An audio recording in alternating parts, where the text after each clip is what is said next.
All right, guys. Today's guest is Nick Plewniak. He is right? Did I say that right? Plewniak, yeah. Plewniak. Close enough. Yeah, that's a tough one. So he's a drag racer builder. He's living his dream. He gets to go out there and race all the time. Hustling horsepower on YouTube, and you build some of the oddball cars. Like you've done it before, but you don't just like build a Fox body to go prep racing. So like I did build one Fox body ish. I got Turbo John let me borrow his car for a little bit, and he's actually picking it up next week. But I got a lot of people were upset about that car. Yeah, we'll definitely talk about that. We'll get into that one later. You're kind of the definition of grassroots racing. Mm-hmm. Like when I think of grassroots racing, it is people like you out there in their toter home with their, wife and kid, just going to races, building their car, making it happen. And I feel like you have made it happen like pretty regularly compared to yeah, you're good. Let me shut that sucker off. I feel like you've made it happen more than most, I would say, because I've seen photos of your car not even close to done, and then the next week I see a photo of it in the winner circle. Yeah. So I guess where do you see yourself wanting to compete the most in the next 5 years? In the next 5 months, I guess. In the next 5 months, short. We're going to keep on doing the small tire NoPrep racing, simply because it's a race or a form of racing right now that is, although it's one of the fastest growing aspects of motorsports right now, I feel, you're still able. There's not too many rule sets on it, and with it not being sanctioned, it comes with some positives and some negatives of doing the deal, but it's where you could run for a good chunk of money almost every week, and I'm able to not, run my stuff to the, to the brinks of, to possibly hurting stuff and stuff like that. So I have a twin turbo big block Chevy that I have in the car, and most people, are going with the LS or the smaller motors. And there's a lot of advantages to running a smaller motor that doesn't have the rotating mass and the torque that the big block has. But I also don't generally have to go through and work on my motor nearly as hard or as much as everyone else. So that does have some advantages, but it's a much more challenging tuning game to make the big block go down there. And I have a couple people that message me on the Facebook page or this or that, and they're like, "Hey, I just got a big block." They're like, "Well, we're gonna be able to run your mile an hour." I said, "Yeah, but like, it's a whole lot." And I said, "Try to run your 60 foot with it, and like, it gets challenging." But mile an hour doesn't really win races at all. It doesn't win races. No, because anybody can kind of go out there, put some power down, and spin through the first 200 feet of the track and run a big mile an hour. Yeah, and I try to run Supras. If I miss my target goal by a tenth of a second, like, I feel like I screwed up as a driver, tuner, chassis guy. So I run I play this game, and I built my own logbook that I have before I make the run. I write in my target 60 foot, my target 330, and my target eighth mile time in mile an hour. And then after that pass, I write down my my actual numbers there. And I compare that at the end of the event, and I see like how far off was I. And we've only had this new car together for 14 events. Well, we just had our daughter MVP, Miley Victoria. Yeah, we're talking about the straight gangster, right? Yeah. So we've only had straight gangster together for since basically September 1st, and we've ran 14 events, and we've been to 4 finals with it. So it's on its way to being a pretty good car. But it's definitely not easy racing against people that have had their programs together, 5, 6 years, or even 2 or 3 years, and it in the next 6 months or so, it should be a pretty good car. Yeah, because we're kind of starting to get into the season now, especially up in like North Carolina. I think people don't realize like I can't just wake up one morning and decide I want to go NoPrep racing because we don't have it here. Yeah, that's our first hurdle. We don't even have it in Florida, really. Mm-hmm. If there is some, I'm not invited to, and I don't see about it. But there's not much. You go up to North Carolina and race every weekend. North Carolina has it quite a bit, and I'm originally from up in Western New York, up in Buffalo. But when I lost my job during the COVID era, like a year and a half ago, I lost my job, and we decided to sell the house and like screw it, like let's go live life type of deal. And we've been, people are like, "Oh, you got a toter home?" He's like, "Oh, you must be living in it." It's like, yeah, like it's a real big rig, but it's a real small house too. You know what I mean? Like it depends how it's like. It's all in the perception of the people. You know, it's like, but we just had our child, so we're gonna be getting a motorhome, so it has a little bit more living space. Since we're gonna be on the road for probably, we have an apartment up in New York, since we do have a little one that we have to have our own little area to go back to now. But yeah, we're going to be probably on the road, probably starting middle of March, middle of March. We'll probably be on the road basically for all summer long for the most part. You know, we'll be stopping in here and there to, you know, back up in New York or down to a home base. But yeah, we're going to be racing quite a bit. Yeah, I mean, even so, the other day when we were talking, you kind of said something about to go back on the big block.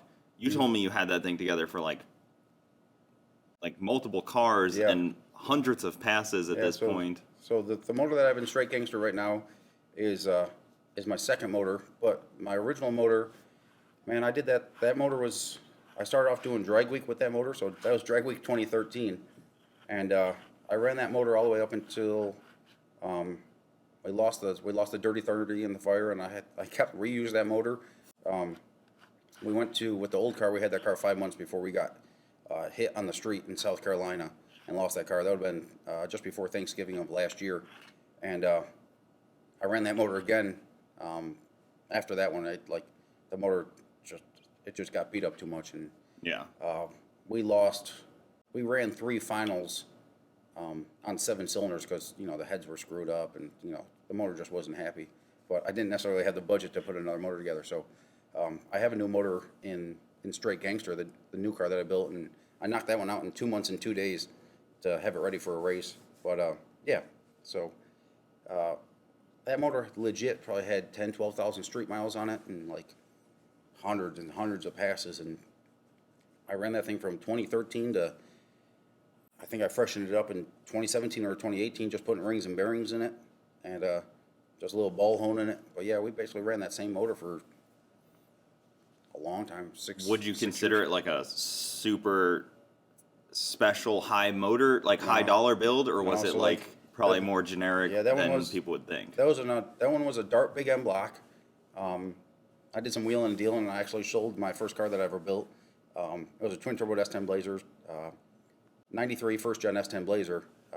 It wasn't fast, but I built it in high school. It went 670s at 106 in the eighth, but I built that thing for legit like $2,000.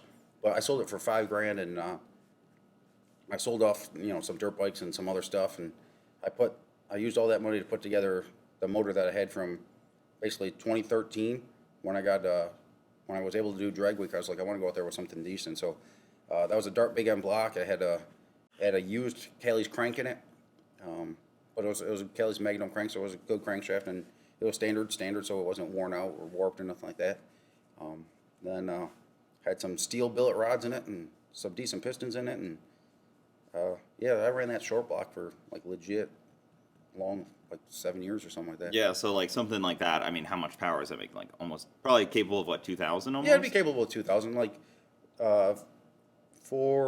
we put that motor on alcohol the last 2 years of its life. The last 2 years that I had it, but we went in the Dirty 30. That car, I pulled that out of a barn. That was a 1930 Plymouth sedan. That was all over the internet and magazines all over the several countries and stuff like that. It was a cool build, but that thing was 3,600 pounds, and I went 820s at 170 on just 93 octane pump gas, just straight up like real pump gas. On NoPrep or? That was on prep. That Okay. Was it on a radial tire? That was on a Hoosier QuickTime Pro. So Okay. yeah, it probably would have been faster a little bit faster on a radial, but when I put it on methanol, we went 5 teens at 146 in it it was considered a NoPrep, but it's way better than the NoPrep that we run now, right? Like now if we go in the 4s on some of the NoPreps that we run, like it's running pretty good. But that one was called a NoPrep, but it was a much better than the stuff we run now. But that was a 516, 146, and it still weighed 3,600 pounds. But the only real change I did was put it on methanol and then give it a little bit more boost and give it a little bit more timing, because the tuning window opens tremendously on methanol. Yeah. Compared to pump gas. Easy to screw up on pump. Yeah, it's real easy.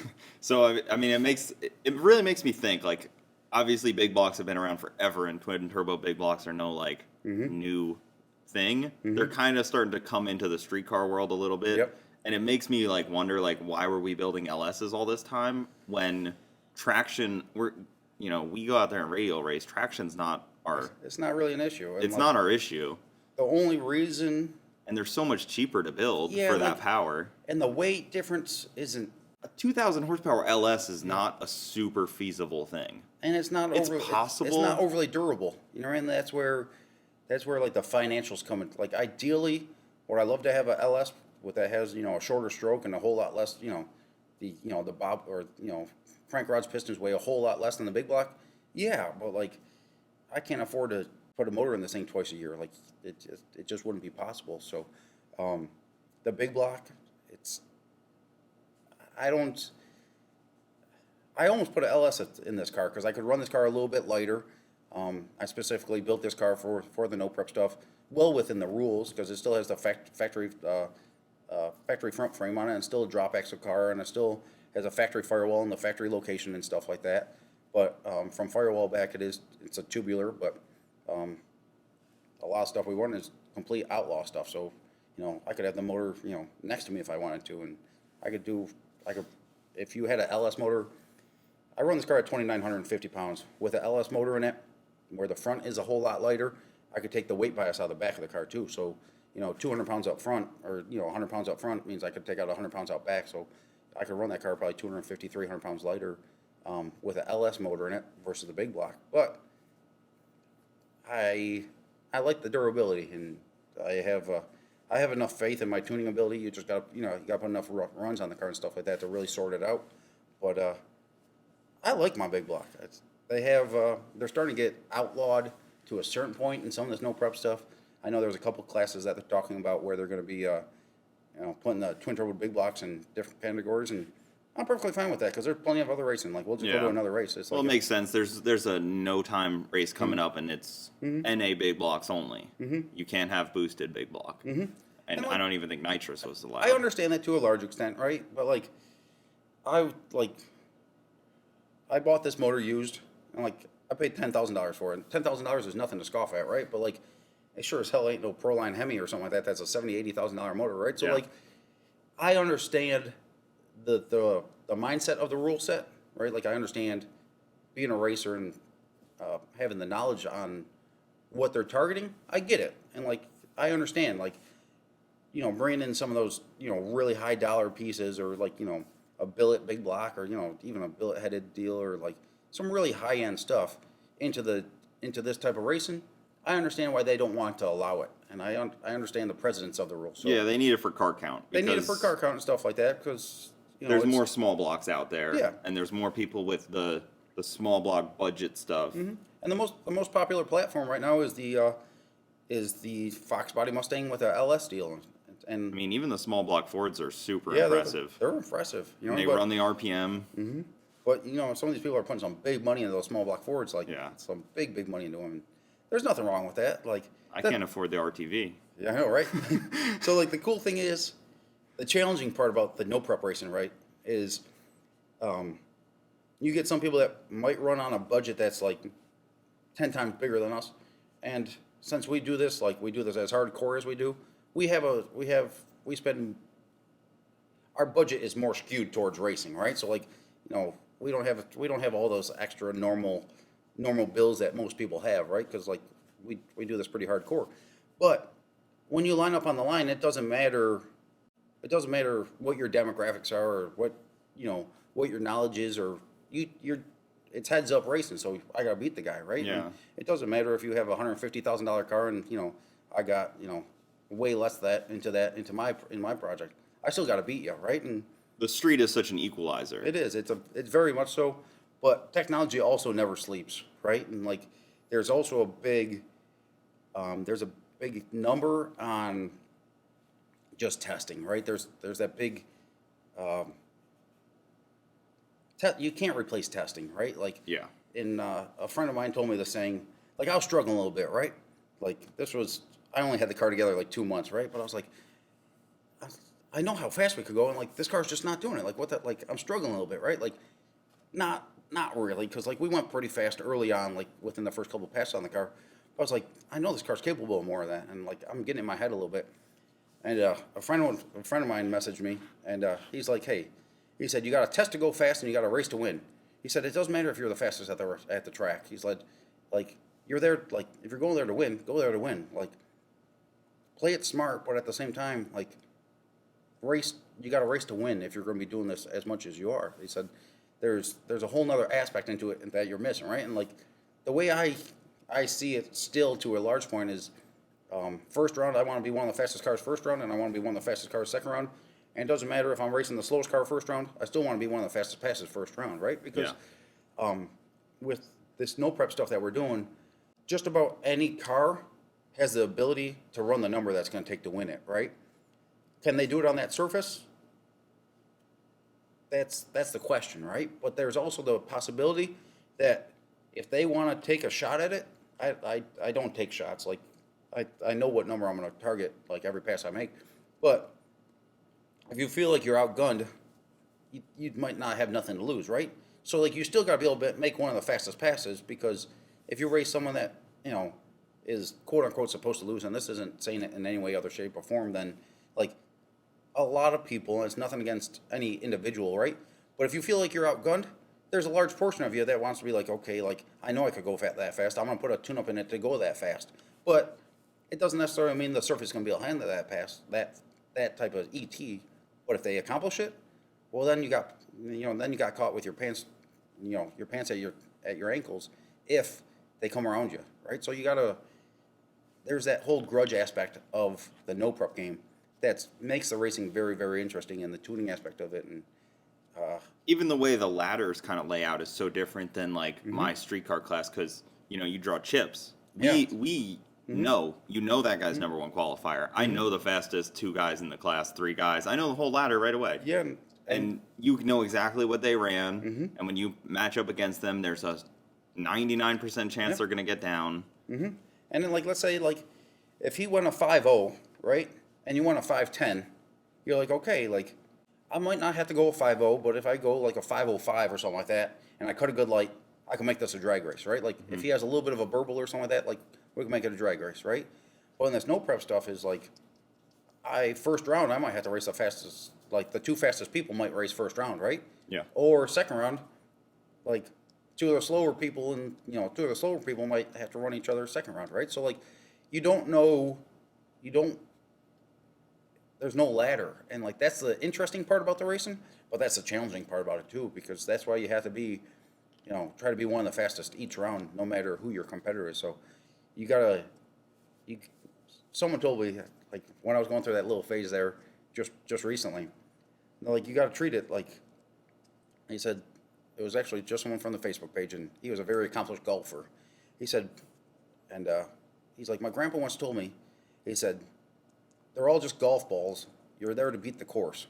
I was like, you know what? Like, that's a totally different mindset to look at it, right? Like, you're not there to beat your competitor. You're there to beat the track, right? And that's a cool thing about the NoPrep racing, and like even radial racing to a certain point, but especially in NoPrep racing, because you have to be the fastest at that track, right? Like, it doesn't matter.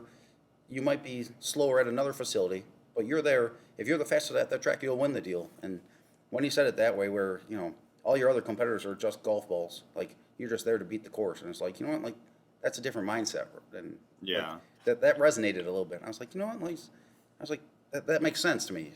I don't golf, and, like, I used to play hockey and stuff like that, and I can barely hit a golf ball. But yeah, so it made sense to me, though, where you have to go through and treat it with a mindset where you're just there not to get in your feelings, like, race with your head and know what you're capable of doing on each surface. So yeah, in radial racing, I always find if I focus too much on the other lane, I'm doing it wrong. I gotta, like, my one side of the light, my one lane. It doesn't matter what that other guy does.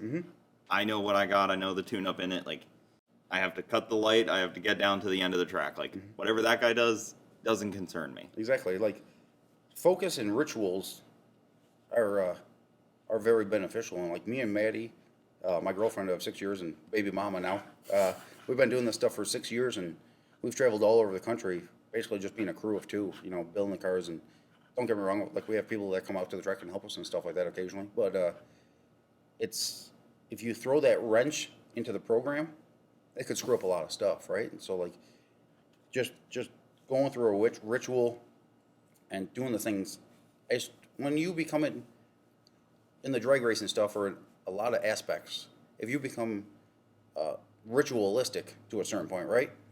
You negate a whole lot of other factors that might be playing an aspect into the performance of your pass, right? Yeah. So like, if we do something different on our starting line procedure, well, that might screw up something else that we wouldn't have known it was an issue until it became an issue, right? So like, that's the benefit of traveling with a very small crew, but it's not necessarily the easiest thing either. You know what I mean? Like, there's a lot of work that needs to be done in between rounds and stuff like that. And like, we stay very busy, but at the same time, the spectators and stuff like that come out, you need to give them their fair share of time as well. Because like, we appreciate all the spectators that come out, and we've had people drive 8-10 hours to come watch us racing. Like, Yeah. just being like just off grassroots, like home built hot rod type thing. It's pretty cool to see hear of people planning their vacations to come out and watch a race and stuff like that. That's as a young kid, I was like, like, everyone's like, hey, what you want to be when you're older? And everyone goes through that phase of like, I want to be a cop or I want to be a police officer, right? But like, early on, I was like, you know what, I want to drag race, like, and I'm not saying we're making a living doing this stuff, but like, we're still doing it full time, Yeah, so you're like, doing it. we're doing it, so like, that's pretty cool. It's twice as much work as having a normal job, but at the same time, we have a lot of freedom, right? So like, that aspect of is basically living the dream to a large extent, I guess you could say. Yeah, and I think we're actually very similar in that way, where it's just me and my wife. Like, come TX2K, me and my wife show up, we unload the car. Are you going this year? Oh yeah, I'll be at TX2K. So we just run the Camaro, just me and her, and my starting line procedure, if you overlay all the videos, it would probably almost look identical. Like, click the switch, visor down, like burnout and everything, like probably almost look identical within, I video 2 myself. seconds of each other. I video myself and just like going over like football game tape or something like that, right? Or like sports tape. Like, I watch myself and like, I make sure like, if I screw up, like, there's self accountability, right? And like, when I'm my own boss and stuff like that, right? Like, I got no one to yell at me. Like, Maddie will be like, hey, Nick, you screwed up there. Like, I don't do it too often, right? But like, because I'm like, I know how much is on the line, right? Like, if we're going to a race, it's costing us a lot of money to go there, right? So like, there's a lot of self-inflicted pressure to a certain point, right? When you know you're spending this money to go to this race and stuff like that, and you want to do well, primarily because I'm competitive, but like when we're racing for the amount of money that we race for, like, that's a nice little shot in the arm if you win that, right? Yeah, So especially if you lose to your own devices. yeah, like, It really hurts when you lose. Like, I forgot to, check that vacuum line. I lost probably 3 or 4 crucial rounds that probably would have put us in the finals if I didn't screw up, and it was all self-inflicted. Yep. But like, a lot of that is the new car blues, right? When you're only in a car for a short period of time, and like, I build the last 3 cars very similar to each other, so that when I'm in there, like, muscle memory is a big thing, right? And like, before I ran the car for the first pass, I sat in the car like a little freaking 4-year-old kid, right? And I went through the pass over and over and over, just without even the car running, right? Just making sure like that I know everything, right? And like, I practiced, the brake pedal stage and trans brake, bump button, blah blah blah blah, right? Yeah, Like, parachute, how to get in and out. Yeah, just practicing everything, right? So like, if an unfortunate circumstance happens, like when we had the fire in the Dirty 30, like, I know how to get out there, like, upside down, backwards, and like, I know all that stuff, right? So it's instinctive, because like, when it's easy to be able to perform a task under no pressure, but when the pressure comes on, it has to be second nature to you. And if it's not second nature to you, like, doing the stuff that we're doing, it could really bite you in the butt if you have to be reactive, right? Like, if you have to think about what you need to do, well, then it's too late, right? It just is. So, you gotta be instinctive if you want to, like, with a situation like the Dirty 30, right? Like, if I had to think about like everything I was doing, like, in the act of it, like, that probably would have been the end of me, right? So like, it's important to go over all that stuff, and that's some of the problem with the NoPrep stuff. I'll go out there and say it, right? That a lot of the racers,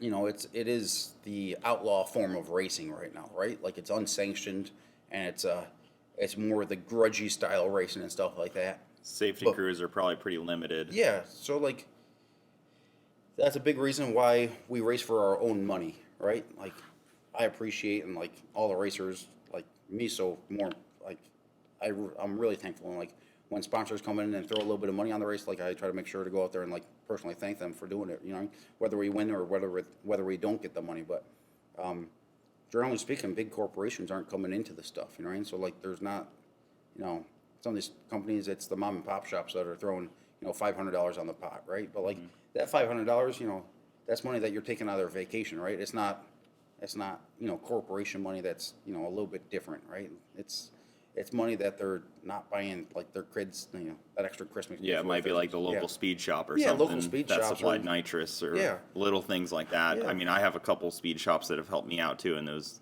invaluable. Yeah, and it's very good for the it's very good for the heart when those people are coming in there and doing that stuff because you know they're doing it for the right reason, right?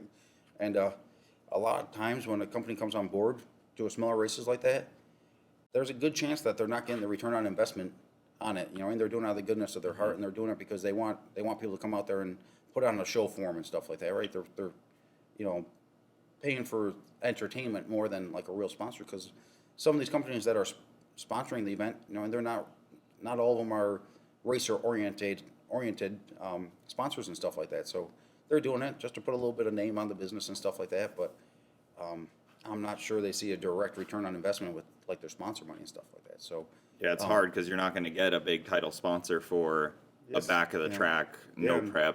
You know, they're always kind of seen as a lot shadier than. yeah, it's like the grudgier, shadier, unsanctioned stuff, and I understand it because like a big corporation, as soon as they sponsor X amount of money into the event, you'll hold some type of liability for that event, right? And depending on, I'm not saying all the races, but there are some races where it's a little more lackadaisical, right? Like they're a little bit more lenient about certain things, and that could put when you have a corporate meeting on Monday and they're asking like, why did this happen at the racetrack that we sponsored? Well, you know, whoever okayed that transaction, right, to sponsor that event, they have to come up with a good answer. And like when it's the self-owned business that threw $500 on it, like if something happens, or like, you know, that's their self-accountability, right? Like they don't have to.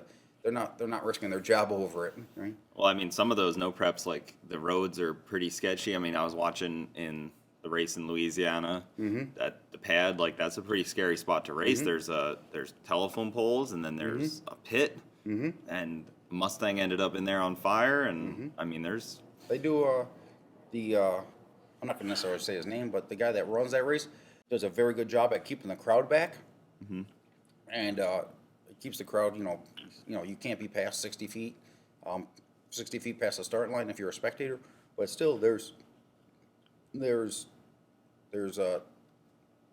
it's an area there's a added risk to it, right? well, it's tough as a racer too because like you're in your car, you don't really have control over the person that may step in front of your burnout, you know, and you don't have like cars kick out to the side sometimes doing a burnout. Like you know, you catch a dry spot and yeah, there's a lot of aspects, and there's a lot of, I mean, you could break an axle or something like that, right? And then freaking, or you know, someone's, you know, if you're not, we got drive studs on the car, but you know, you see people racing out there with, you know, regular wheel studs on the car and stuff like that. If you snap the wheel studs off this car, you know what I mean? Like that tire's gonna go freaking flying. Or you know, I've seen, I was probably 10, 12 years old. I was at the racetrack, local racetrack, and a big tire car.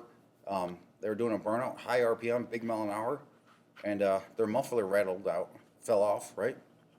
Ran over that muffler, and that muffler freaking shot out at probably 50 miles an hour, 60 miles an hour, hit a lady. Thankfully, it was broadside hit her, and it burnt the hell out of her, and you know, broke some of her ribs and stuff like that. But if that would have hit like straight on and not sideways, like that would have killed her, like straight up killed her, right? And like, so there's a lot of aspects of that like, you know, when I'm doing the burnout, like I tell Maddie to, like, you know, be to the side of the car, like don't be behind the car, like just like, you know, you got to protect yourself because, you know, a lot of stuff, you know.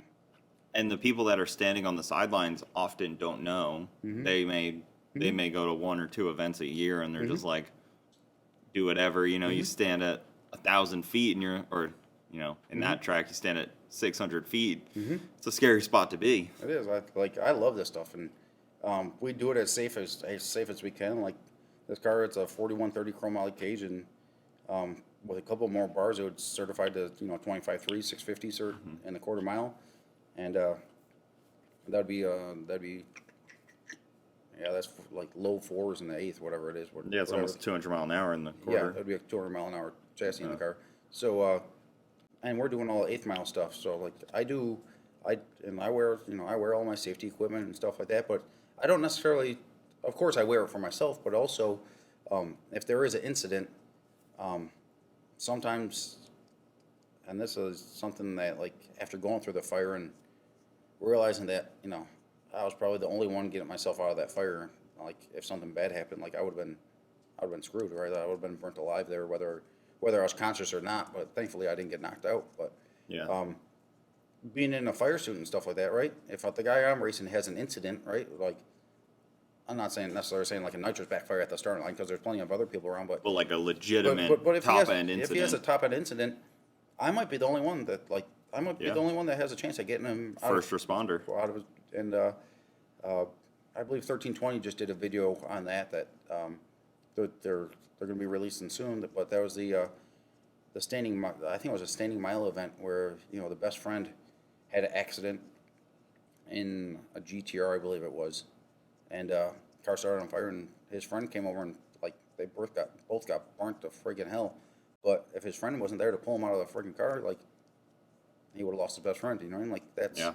But, and I'm not saying that we don't have safety crews and stuff like that at this stuff, but it's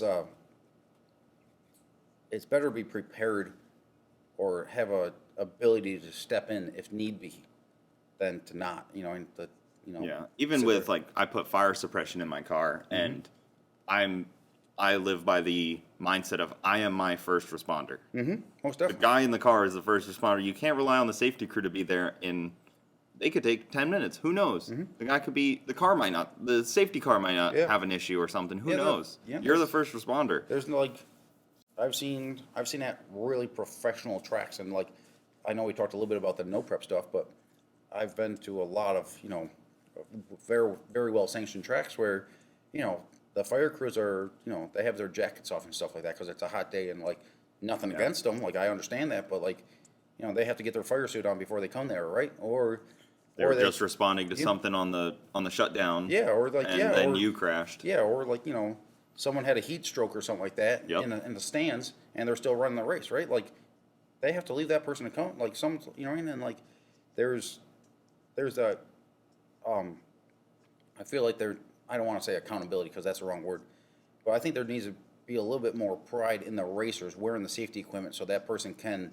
save his fellow racer, right? Because it's all about keeping the sport alive for as long as we can, right? And a lot of us really enjoy this stuff, and hell, we sold our house to go racing, right? Like we just up and left, and sold the house, and bought the toter home, and decided to go racing full time, and so we're a little bit, I guess you could say, a little bit more hardcore than the normal people, but like I love this stuff, and I enjoy the hell out of it, and I've gotten a lot of beneficial. I'd consider it. I guess it's a little bit. I don't know. Talking about myself, but like, I feel like I've gotten a lot of good traits from being in the sport and stuff like that, and I've met a lot of great people doing in the sport and stuff like that, and I really enjoy doing what we can to be ambassadors for the sport, and I don't. The influencer term and stuff like that goes around a lot, but I'm not necessarily. I want to be more of an ambassador than an influencer. Right? I like that. I like that term a lot. I like the ambassador because ambassador, it's more of a on and off the track type deal, right? Like influencing is influencing, right? But like, and being an ambassador, I feel like it's a little bit more deeper routed, right? Yeah, like that kid comes up to you and wants to look at your car, and you show him everything about it, like, and you're. Like when we had the Dirty 30, I swear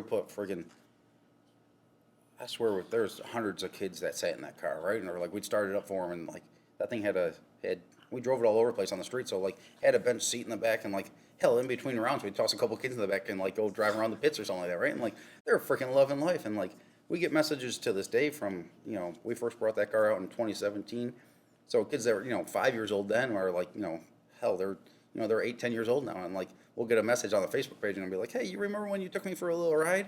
They'll send the picture and it's like, sometimes like I honestly didn't remember because we did it so freaking much, right? But that's cool stuff, right? Like that, or kids that were 12 years old back then. They're like, hey, I just started on my first project, and it's like that stuff's cool.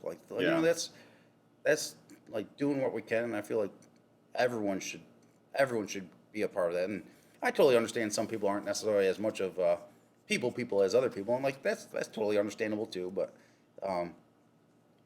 the growth of the sport, it's definitely a blue collar sport to a large extent, right? Because if you're a white collar person in the sport, man, get ready to start signing your checkbook because there's a lot of freaking work that has to go down. You know what I mean? Like, just from loading the car up in the trailer to going to the racetrack and all the work that has to be done at the racetrack. So it's getting to the racetrack is a very small portion of everything that has to go into it. Yeah, so like the buildup is huge. It's huge, and it's that aspect of it is, I don't want to say it's dying in like the modern day culture, right? But like, there's a whole lot. Like, I thought about it one time. You know what I mean? I was like, how many hours have I spent in the garage for a 5-second pass? You know what I mean? Like, It's like, holy crap! For 5 seconds of enjoyment. But like for us now, it's not the 5-second pass or like the 4-second pass, right? I'm not gonna say 4-second pass because we don't go sub 450s, right? So like you're going fives every pass. We're going somewhere in the fives basically every pass. So sometimes in the fours on the better tracks and stuff like that, but sometimes a little bit deeper in the fours. But the way we do it, it's not necessarily the 5-second pass. It's the whole journey, right? It's the whole adventure to it, and that's what I enjoy about it. Because like when we were out to dinner last night, and you have random people, not necessarily random people, but you have a couple subscribers or something like that, or people that follow have seen pictures of the car or something like that. They come up to the restaurant and they're like, "Hey, how's it going?" They talk and stuff like that. That's way more than the 5-second pass, you know. And it encompasses a whole larger, a lot larger aspect of racing as the whole. And I enjoy the hell out of the pass, but I enjoy the young kids coming out and hanging out in the car. And I think we have a very similar outlook on that because I think so much of the future of the sport and like those kids are who's going to be racing in 10 years.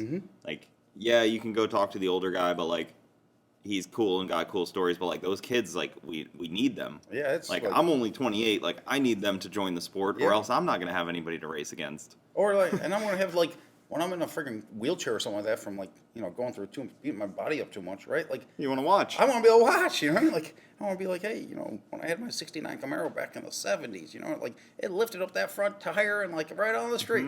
I want to be that guy, you know what I mean? But that's a culture that like I sure as hell don't want to die. You know what I mean? Because like we've met a lot of cool older people, right? That are like, they have some cool freaking stories, right? But like, I'm sure it's good for their soul to tell their stories to like the younger people too. And like, even if some guys like maybe telling you it might be a little bit of a line or something like that, right? Like, they still were probably they had some type of even if it might be a little bit far fetched, they still had some aspect of what they did. You know, and it's like that's cool to hear and cool to be a part of. And someone for them talking to you might brighten up their day a little bit. You know what I mean? Like, reminiscing about the good times and stuff like that. And that's just keeping the sport alive it's very crucial, especially nowadays with the economy. Like, there's a lot of sacrifice. You know what I mean? Like, a lot. And it doesn't matter if you're racing like complete grassroots, just local stuff on your Friday night, or you're traveling the country racing like we do. Like, if you're at the racetrack, more than likely someone made some major sacrifices to be able to do it. You know what I mean? And they're there on their Friday, Saturday, Sunday night, traveling home. Exactly. Like they're losing something to go out there and they're having their fun, but also they're putting on a show and they're putting on a show and the crowds and stuff like that. And that's what I love about this NoPrep racing, right? Like, we go to some of these races and there's a lot of prep races where you get some good crowds and stuff like that, but like some of these NoPrep races, like we just got invited to Gangster's Paradise, which is home of War in the Woods, and that's in Brown County Dragway. It's an outlaw track up in south of Indianapolis, but they invited 32 small tire cars out there, and we'll be racing one race Friday night and one race Saturday. But there's gonna be probably 5,000 spectators there at a track that's probably like, heck, I don't know. There's probably like, it's small. Like, there might be 30 acres total, 20 acres total of like parking and like the racetrack and the whole facility. Yeah. Probably less than that. It's probably like 15 acres or something like that. But we had 100 racers out there for the War in the Woods race, and that place was jam packed. But there's so many freaking people there. Like, it is an atmosphere that you can't compare that to many different atmospheres, right? And it's that's what I like about the no prep stuff. A, we could be competitive in it, but B, there's a lot of the grassroots people and a lot of spectators come out, and they could connect with you on a whole nother level. Because like I like hell, like we're definitely not balling, but like if I see someone that's out walking and like they're like, you know, it looks like they need a water or something like that, like I open up my cooler and like, hey, here's a water, you know what I mean? Yeah. Like that's just like how I am, right? Because like I want them to enjoy the event for as much as they can enjoy the event for, right? Whether it's like us offering them a free like hot dog or something like that or whatever, right? Like just trying to do everything we can while we're there to make the atmosphere the best it can be, right? And that's just Yeah, because if they don't have a good time, they're not going to come back next year. yeah, they're not coming back next year, or they're not. They're not going to tell their buddies to come. Yeah, and how like, great it was, and like we do it out of the kindness of our heart, right? Because like we just we thoroughly enjoy what we do, right? And like that's why.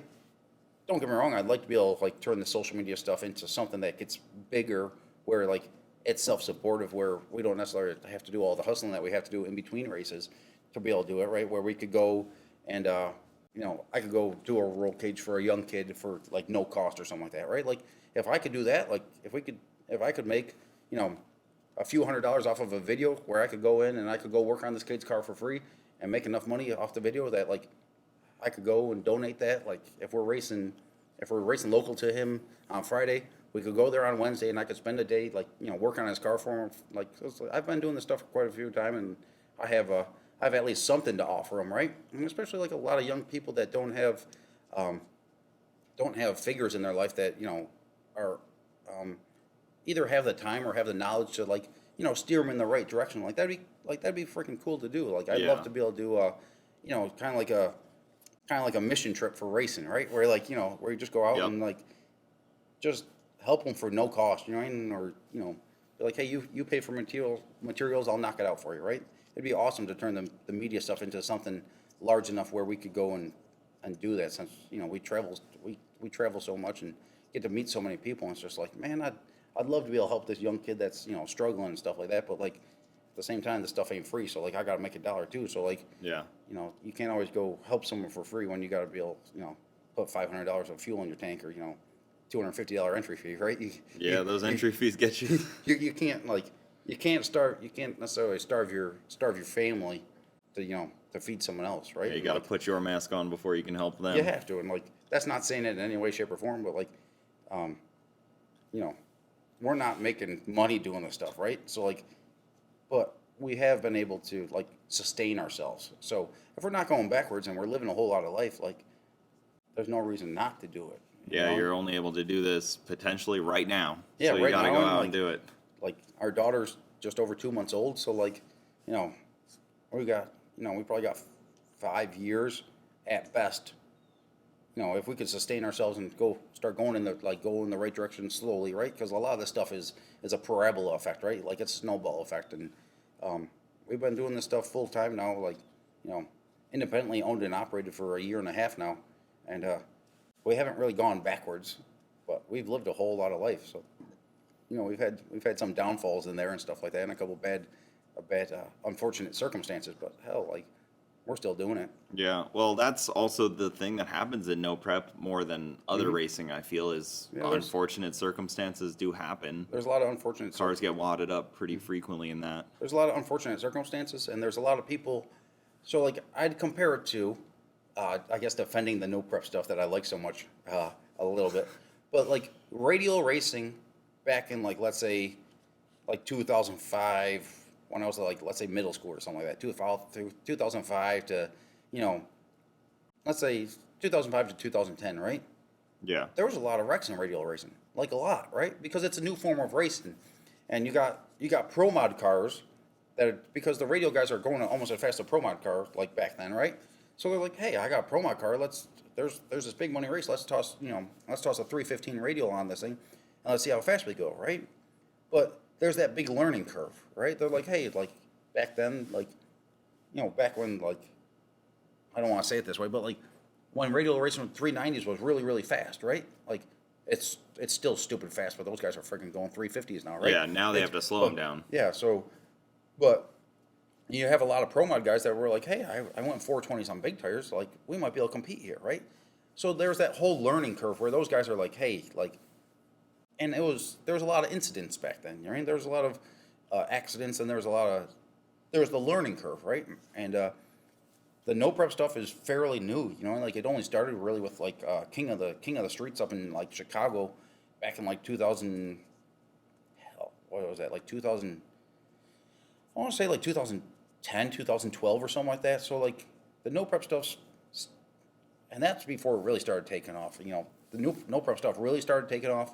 But like the fast NoPrep yeah, stuff. The fast stuff like started after straight Outlaws came around and stuff like that. The So that's 405 guys kind of like made it mainstream. in the last 5 years, the NoPrep stuff has just taken off dramatically, right?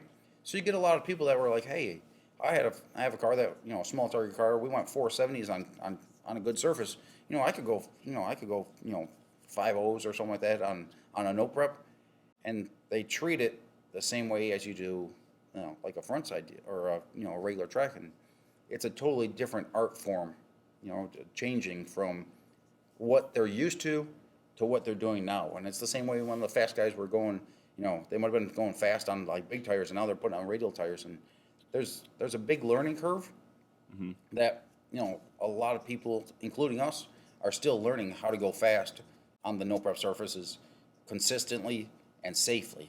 But yeah, there's an inherent risk. Like we're going, we're running pretty good mile an hour for an eighth mile deal, especially when we're racing on like the backside stuff, and you start going, like that one picture from War in the Woods. I had to lift a little bit early because the car hit a bump and came up into a big wheelie at the finish line, but that was like 147 miles an hour on the back tire, right? Like that's hairy. That's getting pretty good for like a small Ultra track. alignment's like good. Yeah, right. It's a drop axle, so I set that right on the workbench before I bolted it in the car. But yeah, there's a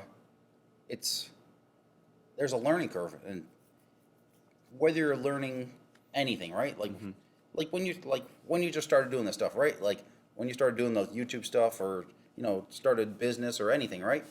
There's a learning curve, and you're gonna have some drawbacks. You're gonna have some learning experiences, right?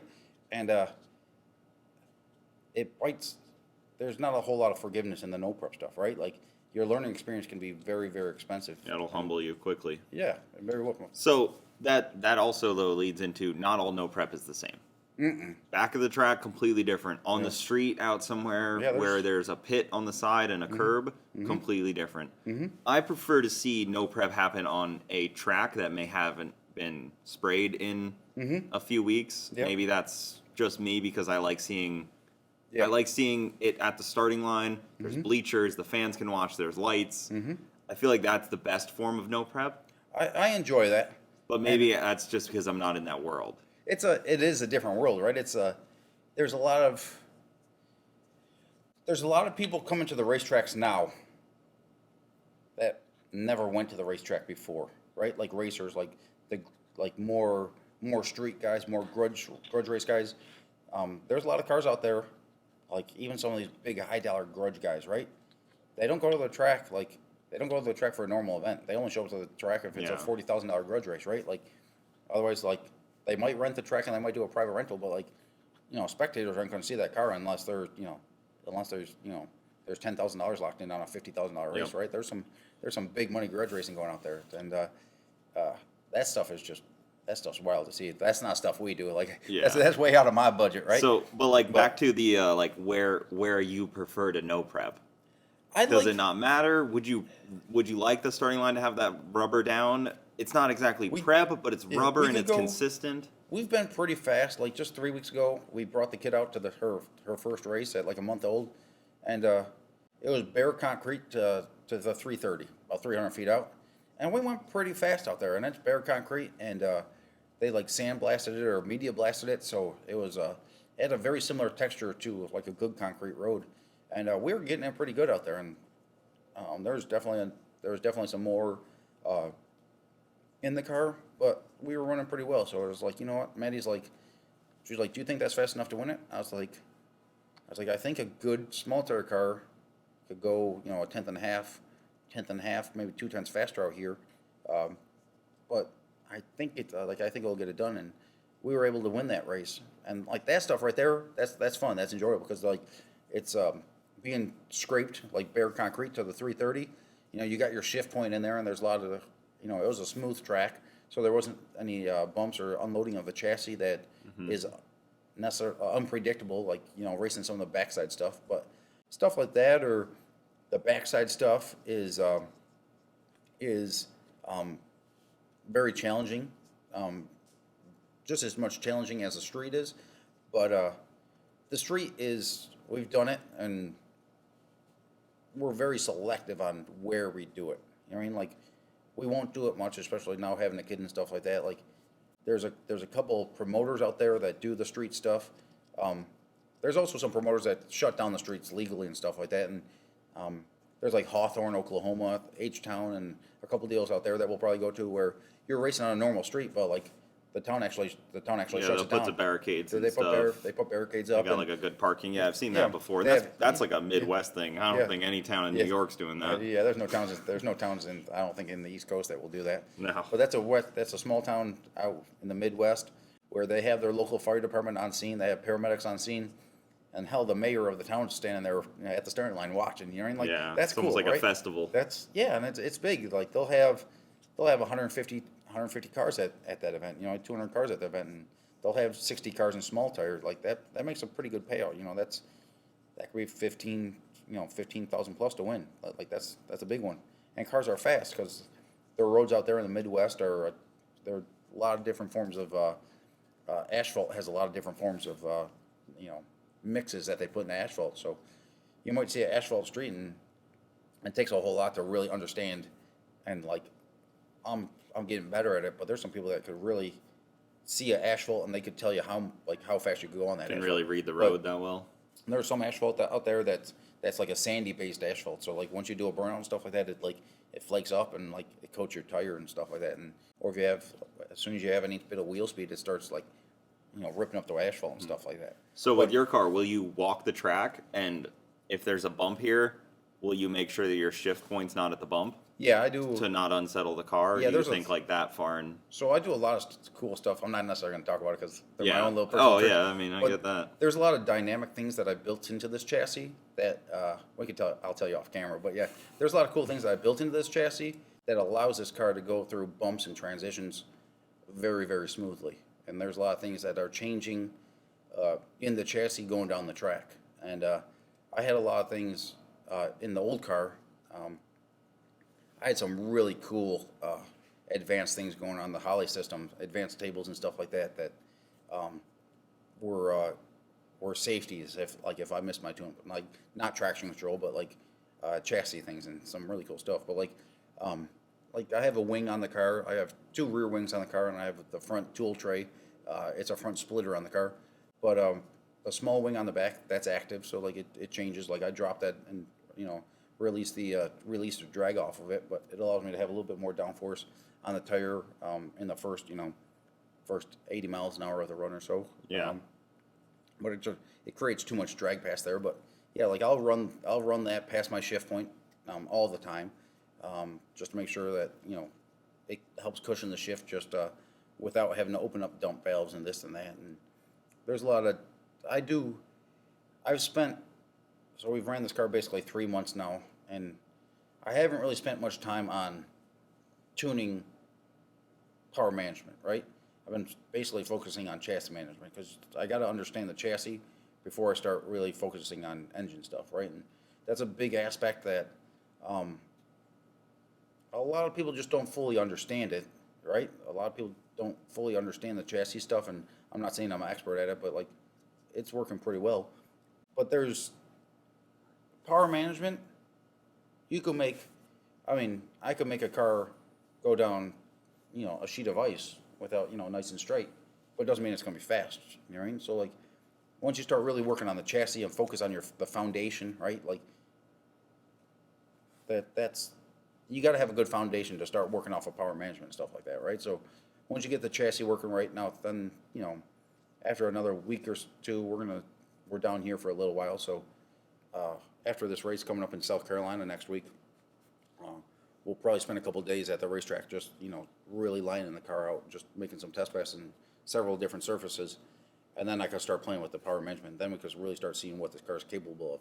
But it's you have to have the chassis working first before, because otherwise power management's just slowing you down. You know what I mean? Yeah. If you're just pulling power out. Yeah. I always try to make the car take it. You know what I mean? Like, I want the car to be as efficient as it can be for the power that I'm giving it, right? Like, I don't want to cushion it with power or cushion it with timing retards and this and that. I want to see like what the chassis is capable of. And now I can start, pushing on it a little bit with the power. Do you think you have a leg up because you built the chassis from the ground up? You don't just have a Fox body. You don't just have an F body. Like, well, you were kind of able to make it what you needed. Yes and no, but if I could keep a car longer than 6 months before having a unfortunate circumstance happen, yeah, the car will be very well, right? Because a Fox bodies are good cars, right? Like, if you're just getting into racing and stuff like that, they're very, very good cars. But there are aspects of that chassis that I don't believe are ideal, right? And like, there's aspects of my chassis that I built too that aren't necessarily ideal, but I wanted to build it to the rule set that I feel like the rules are probably going to go to within the next 6 months or a year, because how fast some of the stuff is getting right now. Yeah, you're kind of hitting a moving target on that, because you could ruin a car quickly if you just... Yeah, I didn't want to build a car to the extreme outlaw rule set, like a lot of these races allow, because then I'm stuck building another chassis, right? Mm-hmm. Or like, I don't want to, like, then you have to relearn your program to a certain point. But for a car that's only been together, basically, it came out in September. I mean, it's February now, but we had the kid in December, so I didn't really run in January, and I didn't really run in December, and I haven't raced the car in February yet. So we basically ran it September, October, November, and we did 14 events during that period of time, and we went to 4 finals. And there's not many people that I'm not saying this, and it's just facts, I guess you could say, but there's not. It's hard to come out with a car, and like the one event was a 56 car field, and to go to the finals in a 56 car field with a car that we only had it together 3 weeks at the time, right? Like, that's challenging to do, mm-hmm. But it also shows the potential of what the car is capable of, right? So, getting to the question, do I feel like I have a leg up? Right now, no. Do I feel like this car is more capable than a Mustang? Yes. Like, that's why I built it the way I did. And Mustangs there's a huge aftermarket support system for it, right? And a lot of the Mustangs, they're very, very similar, right? Like, the most common thing is, turbo LS Fox body. Yep. And there's a lot of information that all those guys can share, right? When we're at like that 56 car race that we went to the finals in, I bet you 25 to 30 of those cars, maybe more, were Fox body Mustangs. You know what I mean? Those guys can share a whole lot of information. Like, there's no one sharing information with me, right? And like, if they do, it's still not overly valuable, because like, what I built is completely different, right? But there is a reason why I built the car. There's a reason why I picked this type of car, right? It doesn't have the aerodynamics, like, it's a 33 Dodge pickup truck, so it doesn't have the aerodynamics of the car, but it has a lot of good bones to where things are placed on the car, as far as wheelbase and mm-hmm. engine placement and things like that. And aero really starts to only be important kind of after that first 8th mile anyways. Yeah, like, aero down low isn't super important. It's not going to affect us. I mean, good aero could probably pick us up, a few miles an hour in the 8th, but it'd probably cost us 10 to 15 miles an hour in the quarter, right? So like, it's mm-hmm. it has an effect, but it doesn't have a huge. It's not a huge effect because we're not going. We're not going 190 miles an hour in the car. You know what I mean? Yeah, exactly. So it's the aero thing is an exponential benefit or exponential downfall as far as it's not necessarily a linear thing. You know what I mean? The difference between 50 and 100 miles an hour is not like twice as much drag. It's like it's like 4 times the amount of drag, right? So once you start getting up to 160, 170 miles an hour, then stuff really starts. It makes a major effect. So Yeah. luckily, doing this stuff, we're not. And like I told a couple people at Sick Week this past week, they're like, "Would you run this car quarter mile?" I said, "I have to make some big changes to run this thing quarter mile. Like I'd have to take off like the main wing. I'd have to take the big wing off, and the way that I have the air openings on the front fenders and stuff like that. Like I'd probably start creating lift on the running boards and stuff like that. Like at that type of speed, just because like the pressure differences and stuff like that. So I was like, with the Dirty 30, that thing had a complete factory body and over 165 miles an hour. Like that thing was just like the front end was just floating. And I went as fast as I went like 170, a little over 175, 177 or something like that to the quarter mile in that car. But it went like 182 because like you keep your foot in it slightly past the finish line, and that thing's like literally from like 1,000 foot on, like the front end's just floating out there and stuff. Holy, just like It probably gets a little hairy. it's like out have your there. hand on the parachute. So like these older cars, I'm not exactly sure I'd want to run quarter mile with them because like they're designed to go 40, 50 miles an hour. You know what I mean? The body's not. Well, what 180, about 190. if we rewind like 7 years to the truck? Yeah. Because that's like a whole unique thing. That was kind of where you that was kind of where you became like Yeah, a little on bit. 1320, I guess. Yeah, that's where like that one had The like stretchy truck. yeah, that had a friggin' crap ton of views. So that deal there.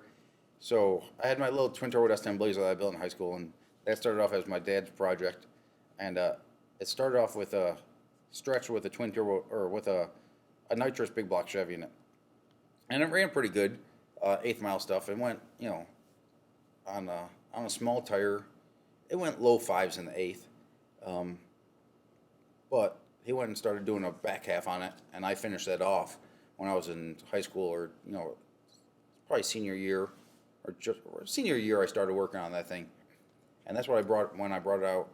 I did the turbo. I drove it for a year or two with a nitrous motor in it, just driving around and having fun with the freaking thing, getting pulled over by the cops and stuff like that. But just it was fun, right? But the thing was heavy. The thing weighed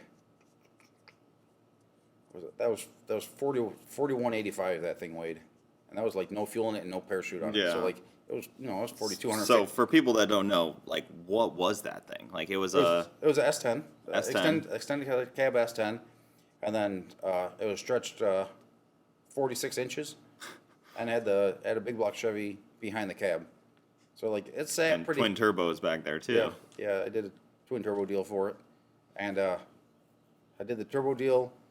I got signed up for Hot Rod Magazine's drag weekend. It sold out in like 8 minutes that year, and I was like, well, crap. Like, what do I do now? Like, I didn't have no money because I was working at like Tim Hortons, a little donut shop, right? I was working on the side, helping out a machine shop locally up where from a family friend, just helping them out there.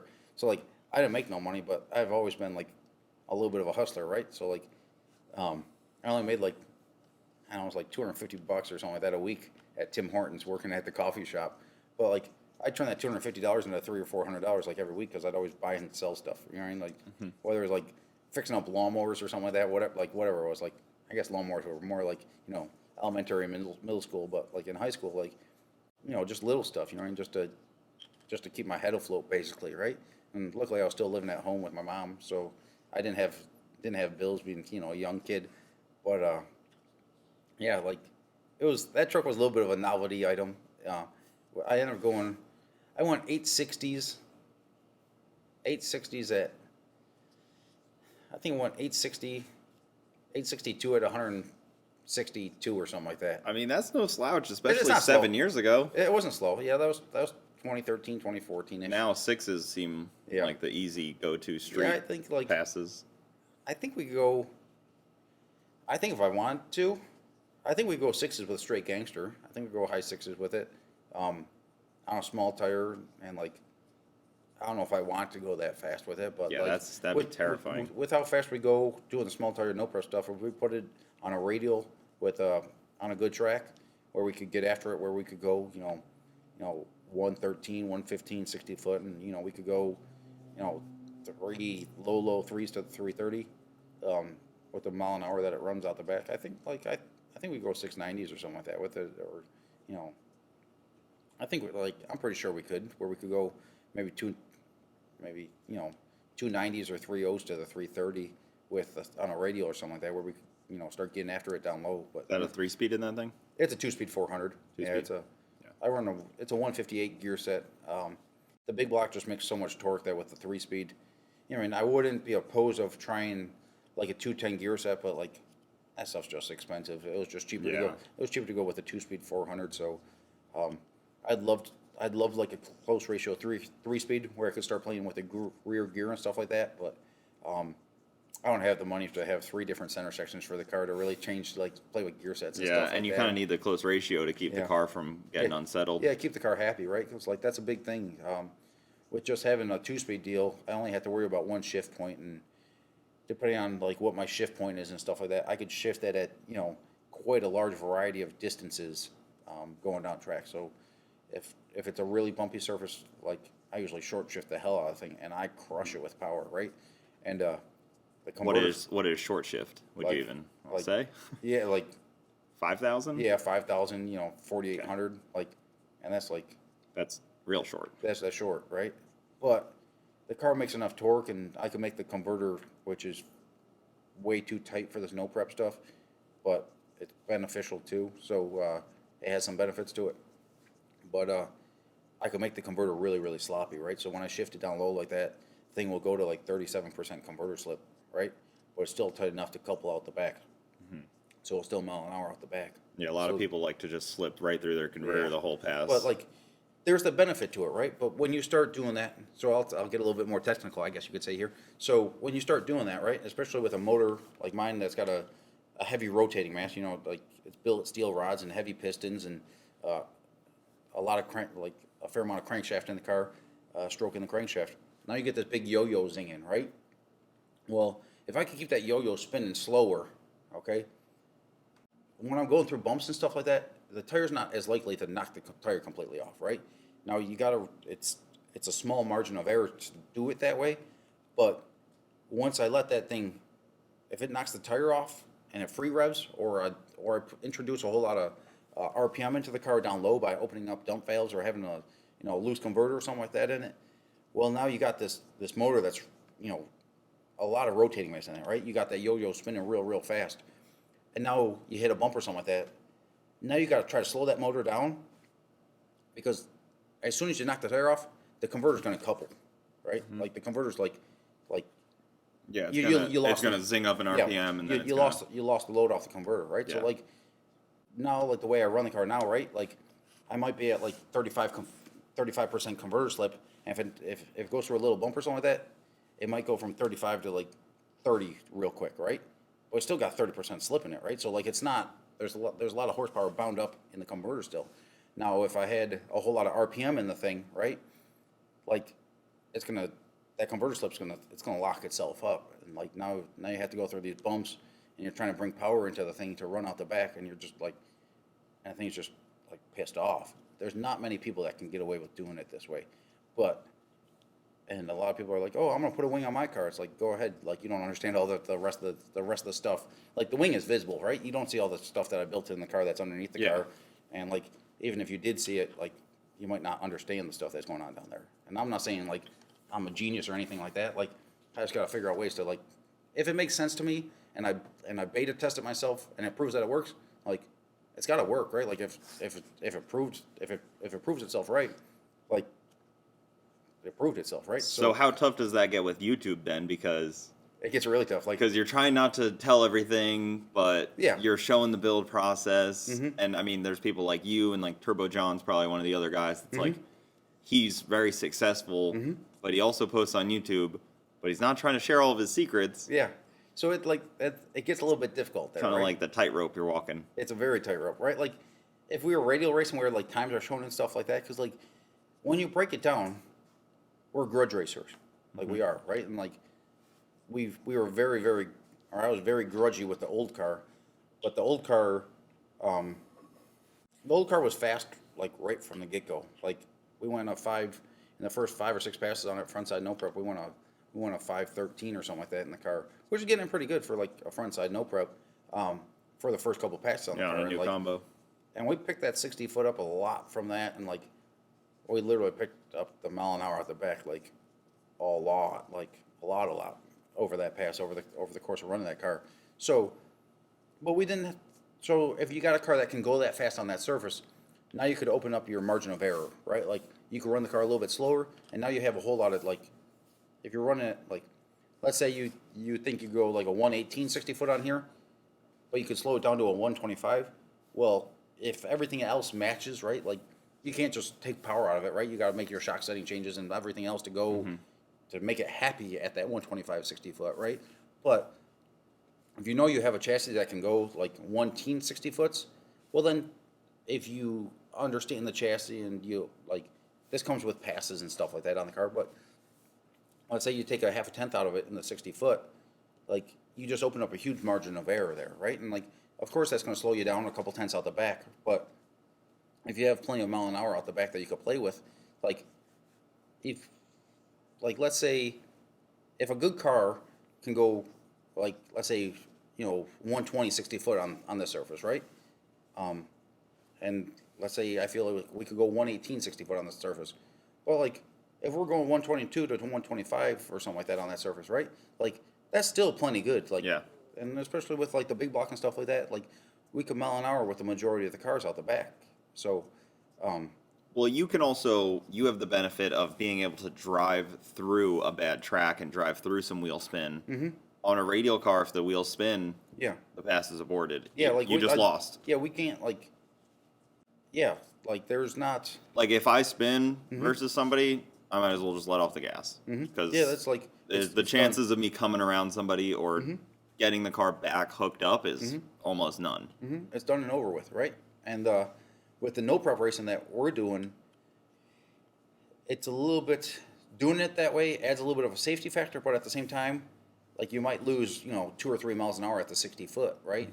So now you don't have enough momentum when you're hitting some other aspects of some other obstacles in the surface, right? Yeah. Whether it's a transition from bare concrete to asphalt, or if it's a small bump in the track or a small transition or whatever it may be. I mean, whether it might be a patch in the surface or something like that. The slower you hit that surface, the harder it is to accelerate over that surface, right? So like, if I slow in the car down, 2-3 miles an hour in the 60 foot, or at the 60 foot mark, well now it's really hard to 330 the way I want a 330, right? So that's the chess game about it. That's where it gets really difficult, and it's where tuners become ever valuable. Yeah. And good tuners and things like the Shannon Davis traction control so setup. Shannon's deal is pretty legit. I do have it on the car, and I use it, but I don't use it as much as I want or as much as you would like to, because with this backside stuff, there's oscillations in the drive shaft speed sensor, right? So when you're going through a bumpy surface, the rim is moving inside the tire to a certain point, right? And when the rim is moving inside the tire, now you're getting like a effect in the drive shaft speed sensor, right? It's like it's an oscillation. Well, for those people that don't know, so the sensors pick up from the drive shaft speed and the engine RPM, right? Yeah, they have the higher dollar models. Yeah, you could tie in the engine RPM as well. Mine is just on a drive shaft speed sensor, and basically every car doing this stuff has a drive shaft speed sensor on the car. But it's very when I say the rim, so like let's say when you let go of the trans brake, right? The power goes through the transmission into the drive shaft, but the pinion turns, your axle turns, the rim turns, but the tire, if it's dead hooked, it's going to stay stationary, right? So you'll have an initial movement in the rim, and that's why you get a tire wrinkle, right? So you get this essentially a false reading in the drive shaft speed sensor before the tire actually moves, right? But now when you're going through bumps and stuff like that, that tire, your rollout on the tire is essentially changing when you're hitting bumps, right? Yep. The tire's going, the It's rollout. bouncing a little bit. Yeah, so now you're getting this oscillation in the drive shaft curve that's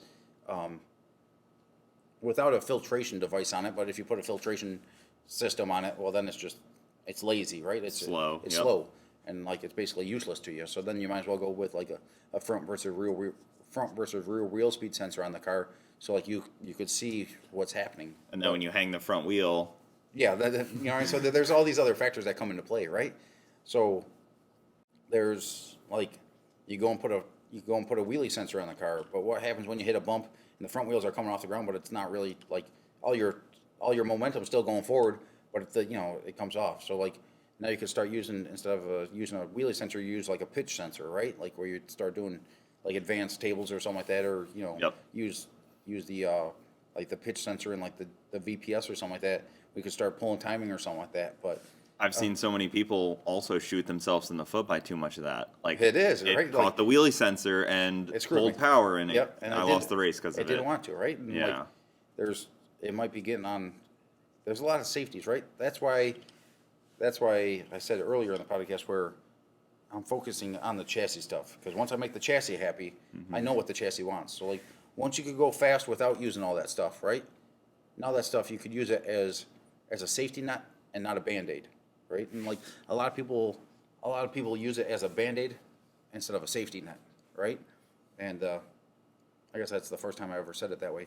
But there's a big difference between like a safety net and a band-aid, right? So like once you get the chassis happy and you get the chassis responding the way you want it to respond, and the tire, there's a big Chief has talked about this a lot, so like I'll talk about it too. But like the distance from the rim to the ground, right?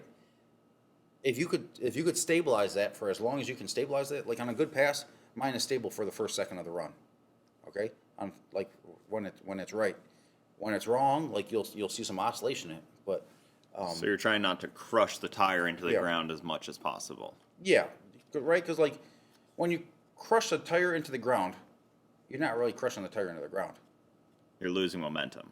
You're losing momentum, and you're not like if you punch this table and you punch a pillow, your knuckle's going to hurt more punching the table, right? So the more that you punch the tire into the ground, it's like punching the table, right? So to put the wrinkle in the tire with more tire pressure in it, right? You have more force going into the pavement, right? You get more bite into the car. So, but it also gives you less forgiveness, right? So you could throw the chassis, right? Like you'll see a lot of wheelies out there, right? Like you go to a bracket race and you see it all day long, and people are like, "Oh, this car wheelies all the time." Well, I'd consider that a tire pressure wheelie, right? So like you could make a friggin' like a front end loader do a wheelie, right? Like if you like dump the clutch or something, that would like it's just Yeah. like momentum or this or that, right? Or if you have a big tire car and you only have 4 pounds of tire pressure on the thing, and like the rim sinks down and like it's 3 inches off the ground, right? Well, the thing's gonna come into a wheelie. It just is, right? Because like you're putting all this energy into the tire, and the tire is just a spring, right? So every car now, like on the old car I had more than this, but like so every car has 8 shocks on it. Okay, like you got your springs up front, you got your springs up back, then you got your front tires that are shocks, and you got your rear tires are shocks, right? So like when you start using your tires as shock absorbers, right? Which is not to say it this way, but like I'll try to wrap this up. My brain's a little bit different, but when you start absorbing all this energy into the tire, the energy is not going to hold it there for the whole pass. Especially doing this NoPrep stuff because we're not pro stock racers, right? Like NHRA pro stockers, like those guys can really put a number on the energy that they put in the tire, and they're running on a consistent surface though, right? And like they're running on a laser smooth surface where they can tell you, all right, this tire is coming back to a circle at 65 feet out, or like at 40 feet, this tire is coming back to a circle. All right, so like when the rim goes into the ground, your tire becomes flat. You know what I mean? Yep. So Starts to ball up. I might talk a little bit too much here, but like there's a whole lot of stuff that I do with the chassis to like. No, I'm interested in the this science happen. of it. All right, right. But so with the 28-inch tall tire, my axle center line sits right around 14 1/4 inches off the ground. Okay. Now if that axle center line goes down to 13 1/2, I guess we're far enough in the podcast so people have to listen, right? Yeah, I mean, So- this so- is where it gets to the nitty gritty stuff now. So Yeah. if the axle center line's at 14 1/4 inches off the ground, right? I screwed up if that goes to 13 1/2 inches, okay? Because when it comes down to 13 1/2 inches, if it comes down to, like, let's say 12 inches, right? Now that there's 2 1/2 inches of energy in that tire. When that comes back to a circle, it's not going to 14 1/4. You know, it's going to 14 1/2. It's going to 15 inches. So the whole game in this NoPrep stuff is making it smooth, as smooth as possible, almost like a radial car, right? Where like radial cars work very, very smoothly. Like they're Yeah. like if you Well, we have a different concept too. We don't want to squat the car at all. We Well, want to separate. I run the car in anti-squat as well. Yeah, you do? Because Yeah. I see a lot of those no prep guys just like There's the something, car's fully squatted down. and there's a big chassis thing that People have a bad conception. yeah. They think that So- my car's working well when it wheelies. like yeah, And right? I think that that's working wrong. Yeah, right? If my car wheelies, I did something wrong. Yeah, because like ready, like we'll do a little. I'll talk about something. Here, wait, make sure that's a microphone. Okay. Yeah. Put your elbow on the table with your palm up. Yep. All right. Lift your hand up. Okay. How hard was that? Yeah, pretty easy. Now do it. Yeah. Right. So now when you could, so like on the old car, my drop axle was 293 pounds. Okay. So I could do some really cool stuff because I had a third shock on it that activated at different distances depending on what surface I was on. Okay. So you would put a third shock on the thing. Yeah, on the front of the car, right? Huh. So like I could make that car act like this for the first 3 inches, Yeah. and then I activate the shock, right? So I could have the initial hit on the tire, a really hard initial hit on the tire, right? And then I start activating the third shock, so it's a very smooth deal, right? But that first 3 inches of front end travel is basically weightless, right? Like it just smashes a freaking tire into the ground. But then I get it on there, Yeah. and now you're changing the weight bias dynamically going down the track, right? Because like as you're, with it being 293 pounds with a 3,000 pound car, that's 10% of the car, right? So like you could do some really cool stuff with that. And this car, the wheelbase on this car is a little bit shorter than that one, so it doesn't work near as well as the other one did. So do you do the math on that? Like you put the car on 4 scales and Yeah. then you jack up the front of it to see how it changes everything. You can Yeah, you can kind of Yeah. simulate that, I guess. Yeah, I do like there's a lot of stuff I do as much homework as I can, right? Because like this is our livelihood, right? And Yeah, like, you outwork the guy in the lane next to you. yeah, that like I can't outspend them, right? But like I can do my best to outwork them. So that's why I like the no prep stuff because there's not a whole lot of rules in there yet, where you can go out there and you can do some pretty innovative stuff. And like that right there is pretty like what I was doing there was pretty cool. But like the stuff that I do on this car is like way cooler than that. Yeah. But yeah, so Well, we had Brad Vasco on the other day, and he's the guy that he's a smart dude. he built the butthurt bar. Yeah. He was the one that him and Joey kind of innovated that one. I want to ask him. He probably wouldn't talk about it on the podcast, and he probably wouldn't tell me. But I wonder if he's using the concept of a moment of inertia. Okay, so like when you move the center of gravity on the vehicle, which they're doing with the butthurt bar, right? When you move the center of gravity on the vehicle, you could run a big weight bias without it coming into a wheelie, simply because you moved the center of gravity, the center of gravity farther back, right? So like to drive away from the center of gravity of the vehicle, it makes the distance longer. So like I think they call it the moment of inertia or something like that, right? So because there's no way that car should be able to work the way it does. Like most people would think it defies physics, right? But it like I'm pretty sure it's 100% physics. Like I think. I don't know for sure. And I wouldn't be surprised if they have inerters or something like that on the front of the car where they doing something like they do with the pro stock cars where they have like they lock the front suspension down for X amount of time, and then once the car's at X amount of distance or mile an hour, then they like release it, right? So like, It does look like that by the way that it like wheelies more and more as it goes out. there's something cool going on there. So you could do. Pro stock guys did it where they're like they drop the front tires, and like pro stock is a very, very efficient form of racing. It's the most besides like IndyCar racing, probably NHRA Pro Stock is probably one of the most efficient forms of drag racing. Yeah. So in that deal there, they're spindle mount wheels and they're very lightweight titanium stuff. Like it weighs nothing, but like in regular racing, right? 5 pounds on the nose of a car will make a difference, right? With the Pro Stock racing, 2.5, 3 pounds of weight on or off the ground makes a difference with how the chassis is working, right? So they do some really cool stuff with electronics and, whether it's electronics in testing or electronics in racing, right? So just like NASCAR is not allowed to have a whole lot of sensors on the car, but like they have every sensor that you could ever think of on that car during testing, Yeah. right? So like they know what the car wants before the race, and then like when it's race time, you can't have the sensors on it, but Have you looked into like a sliding weight? Like, I have. As you go faster and faster, the weight maybe is sliding to the back or the front. I have thought about that. I don't have that on the car. I have thought about it though, where you do like a hydraulic bleed, right? Where you can do like a pulse width modulated bleed on it, where you do like have it over the axle center line, but you could have it move forward or you could have it move backward. Yeah, like as you're going down track, you can move the weight wherever you need it. And I think there's benefit into it, but in my opinion, I haven't seen that done in the most efficient forms of racing, right? So if I haven't seen it done, like I study, so you're not reinventing the wheel. I'm a NoPrep racer, right? Well, like, almost everything, unless you have stupid money, and like I have some of those thoughts too, but like I don't have that budget, right?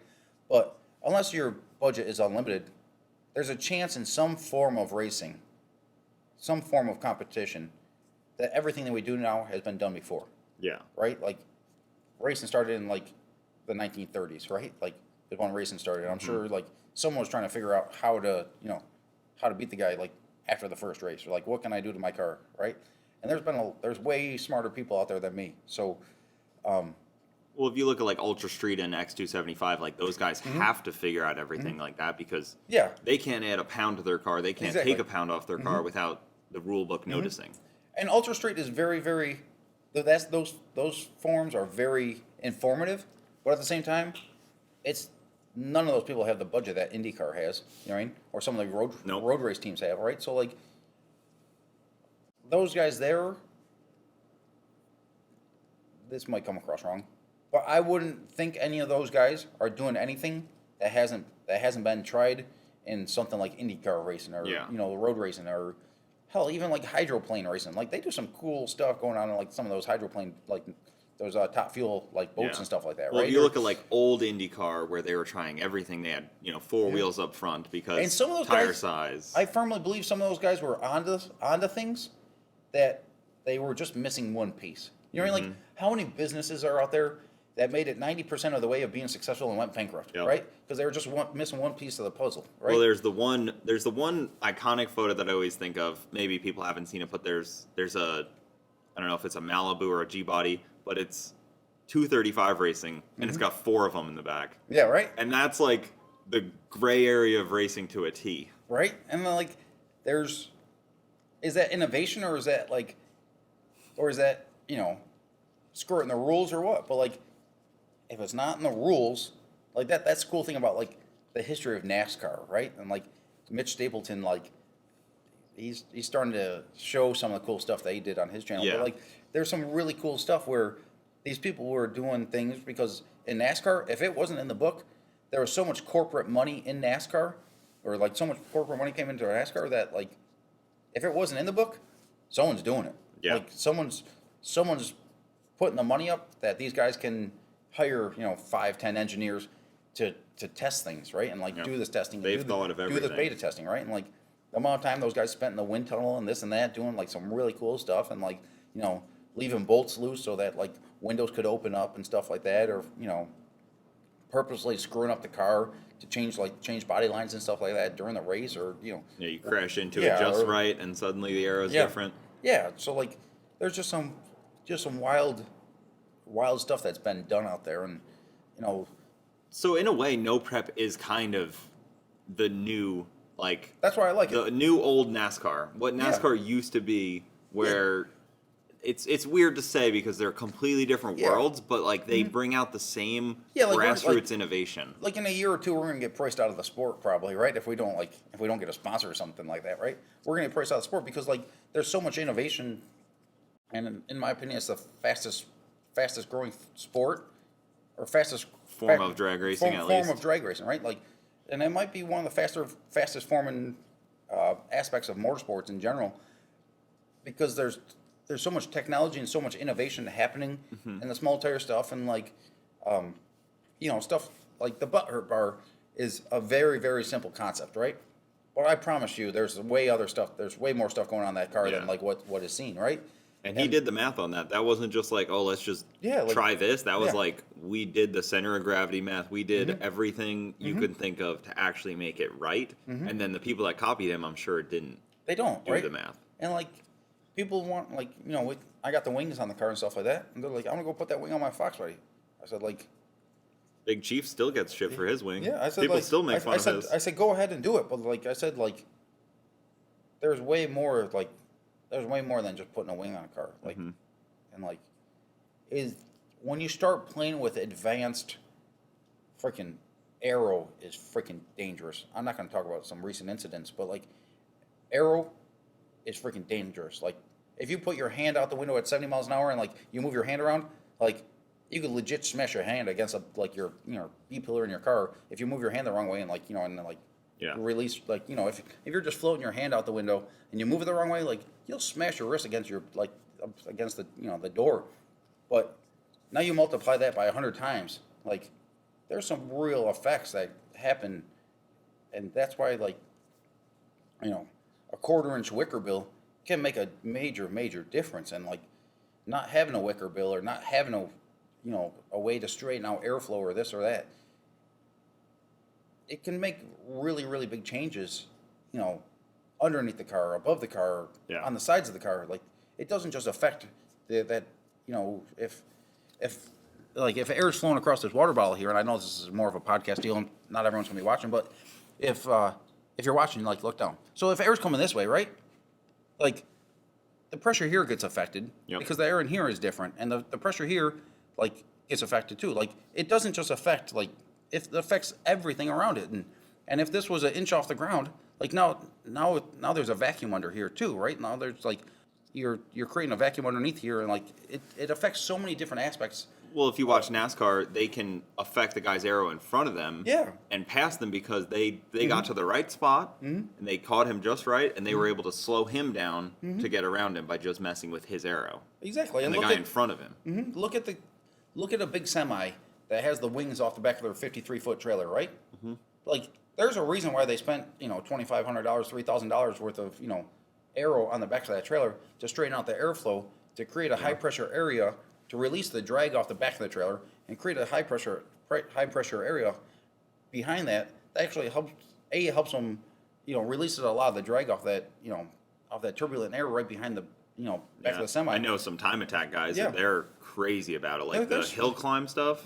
Those guys have front lips the size of this table just for that arrow, just for that downforce, and they're creating, like, 1,800 foot-pounds of downforce going up the mountain. Yeah, it's freaking crazy. Like, that Pikes Peak stuff is just freaking wild. They are operating at high level of intelligence to get that happening. And high levels of freaking nuts. I envy that stuff, right? Like, Isle of the Man and, like, the rally racing, the aero and rally racing. I mean, those are the best. Between rally racing, hill climb, not like the Pikes Peak type stuff, rally racing, and Isle of the Man, those are the best drivers and riders in the world, like, bar none. I don't care like what you say about, like, Indy racing and stuff like that. Like, freaking those rally guys can freaking drive. Like, well, that's why, like, Travis Pastrana lately has started doing everything. He was just in the Daytona 500. Yeah, he finished like 11th or something like that. Yeah. Like, we don't have TV, like, but like, yeah, I saw a little bit of news or something like that. Like, and he did Gymkhana. He crushed it. He's done, like, every form of racing. I think he was in a top fuel car. Yeah, I think he made. Like, he's just a driver. Yeah, I think he went with I think he jumped in Tony Stewart's car to make it to couple test hits. Yeah, so like, it's when you're like a good athlete, right? Like a sports athlete, right? If you're really good, it's like your motor skills, right? If you have really good motor skills, like if you're a really good football player or something like that, there's a chance that you could bowl somewhat decent, right? Yeah. Like decent, right? Because like there's a lot of things that tie over, but like the rally racing and stuff like that, being able to transfer over and into NASCAR, like people are like, oh, he's gonna suck. I was like, I mean, if he's got a couple good coaches, like he's got the skill set. It might not be refined for that style of racing yet, but like there's plenty. Like he's not gonna go in there blindsided. He's gonna have some good coaches teaching him like what lines to run and stuff like that. And like once you learn that stuff, and once you learn to be competitive in that type of racing, like he's gonna figure it out probably pretty quick. Well, I actually got the privilege to watch him drive one of Garrett's cars, and he was 1,000 feet out, and he was still just driving the car around. It was on like a 7-second pass, and he was driving it like nothing, not even a thought in the world about it. And like most people, the first time they get in like a drag car, they're gonna be terrified. And this man was going like 150. He was like, he drifted towards the center line and like corrected again, just because weird stuff was happening. But Yeah. no problem. Like most people would have been terrified in that situation. Yeah, like I would have hated that. You get a real feel. Like I think it's very important for good drivers to have seat time. It doesn't matter whether it's in like, of course that sounds a little bit stupid there, but I'm talking about like going down to like young age stuff, right? Like even being in a go-kart, or on a dirt bike or on a four-wheeler, where just instinctive driving, right? Where you learn the negatives of overdriving a car, and you understand like the feeling of, if a car's starting to wash out on you, you can't steer out of it. Like you got to drive out of it, right? And like you can't necessarily jump on your brakes if something starts going wrong. Like you can't. Like you got to. There's a lot of finesse that goes into driving that is that you can't really teach. You know what I mean? Like it's instinctual, and like for a guy like that, everything slows down so much. His reflexes are so like, even with me with drag racing, I've noticed from when I started to like now, like the first 60 foot felt like a blur, but now I have time to like look down at the gauge. Like you have your perception slows down a lot. Yeah, like once you become ready, like that's why drag racing is as expensive as it is, right? Because like once you make your first like if you take someone off the street and you put them in a 7-second car in the 8th mile, right? Which isn't like, that's like, it's still a good ride. Yeah, 7s in the 8th is healthy. Like it's healthy, right? But a lot of people will be like, holy crap, that was fast. Like, right? And now you put them in like, now you put them in a 6-second car and they're like, not like they'd struggle, right? Like now you put them in a 5-second car. Now you put them in a 4-second car, it's exponentially, things happen exponentially faster, right? When like doing this NoPrep stuff, there's times where we're going 120 miles an hour to 330 feet, right? Sometimes a little bit faster, sometimes slower, but like, you go in 100 yards, right? 100 yards is 300 feet. Like if you're going, 100, well over 100 miles an hour and 300 feet, or you're going, 60 miles an hour at 60 feet out or something like that, right? Like that's freaking like, it's fast. Even all of sick week though, I was running a 1030 car, and I kind of felt bad after because I'm like, I kept like making fun of it for being slow and all this stuff, but like it's not, and I'm like giving people this bad perception of like a 1030 car is bad, but like if you go out there and you build a 1030 car in your own garage, so and you you're go out that there guy. and have fun, No, it is good. No, I feel bad about No, it no, because right? like it is a healthy, it's a healthy car. It goes 135 miles an hour. It That's a drove good 1,000 ride. miles. That's a good freaking ride. But my brain thinks, yeah, because you've been there, right? I know, Yeah. and it's hard for me because Yeah. I don't want to discourage somebody from building a Exactly. 10-second car. No, because like I said, like I'll get Facebook messages and stuff like that. They're like, and the kid must have listened to you or something like that, right? No, I'm just busting your chops. And I feel bad about right? it. But he's like, it's only going to make 400 horsepower. I said, dude, 400 horsepower, like an honest 400 or 500 horsepower, like that's a fun ride. You will have a ball with an honest 500 horsepower. Like, yeah, a Hellcat might make 700 horsepower or something like that, but like you got a good healthy 500 horsepower car, like you could have a whole lot of fun, whether it's stoplight to stoplight stuff or like, a little like whatever, just going to the racetrack and, We just get so jaded to it. You We're do. so like Yeah. used to it, and like all of my friends that I hang out with have like mid 7, low 7-second cars. So like you feel like it's nothing, but it's not. It's a lot. And like I have to remind myself like hey, like there's a kid out there watching that wants a 10-second car, and you're kind of bagging on it. So we're watching. But I make fun of myself usually. Right. So like we're me and Maddie were standing at the finish line. Me and Maddie and the dog and the kid. We were all just standing like at the finish line of the quarter mile, right? And we saw a car go in the 8s in the quarter. I was like, Maddie, so how crazy is it that we've been that mile an hour on a NoPrep on a 28-inch tall tire to the 8th? Yeah. Like that's like I don't like it doesn't really like it still doesn't completely click, right? But like it's like holy crap, like that's getting it. Like these guys are going mid 8s in the quarter, and like we've gone that mile an hour in half the distance on a 28-inch tall tire, like on a NoPrep. Like that's I'm gonna pause you for 1 second. Street Outlaws. So I know you said you don't have a TV, but did you see recently they kind of rewinded their whole thing back to like a little bit street and small tire? So I don't know if you talked to anybody before they did any of that. Yeah, so we got the car done. I brought it out in September, and it was early November when is that the one that they filmed out in Southern California area? Is it like the fast They did one? a bunch in like Oklahoma too, the small tire guys. Now Is this they have, all the like, 405 still? Yeah. Okay, so the newest one. Because now they have like, there's like a CTSV in Yeah. it, there's Supras, there's Mustangs, like That's cool, right? Because like you have to drive to the spot. Mm-hmm. So it kind of brings it back. I would like to see a whole bunch of like real NoPrep guys. No, not necessarily, right? Because like they're bringing some of those on, and like I was on, so that they're doing a small tire mega cash stage is supposed to be coming out, filmed, or that's already been filmed. We were on like, we didn't officially get them. Like, they asked if I could be ready, but like, so I was like, I went through with the toter home and the stacker, and I was like, we're gonna find out like, and this was just gonna be a couple days before, our daughter wasn't due until the 18th. She ended up being born the 8th, but they started filming in like middle of November. In California? Yeah, across the country. California? Yeah, it was cross country, and Maddie was like, hey, like, I was like, if I get the invite, do we go? And there was a couple people that dropped out, and we were somewhere on the alternate list, but we didn't end up making the call, so I didn't have to make the trip out there. But yeah, they're doing the small tire mega cash days. That's going to be on video here shortly.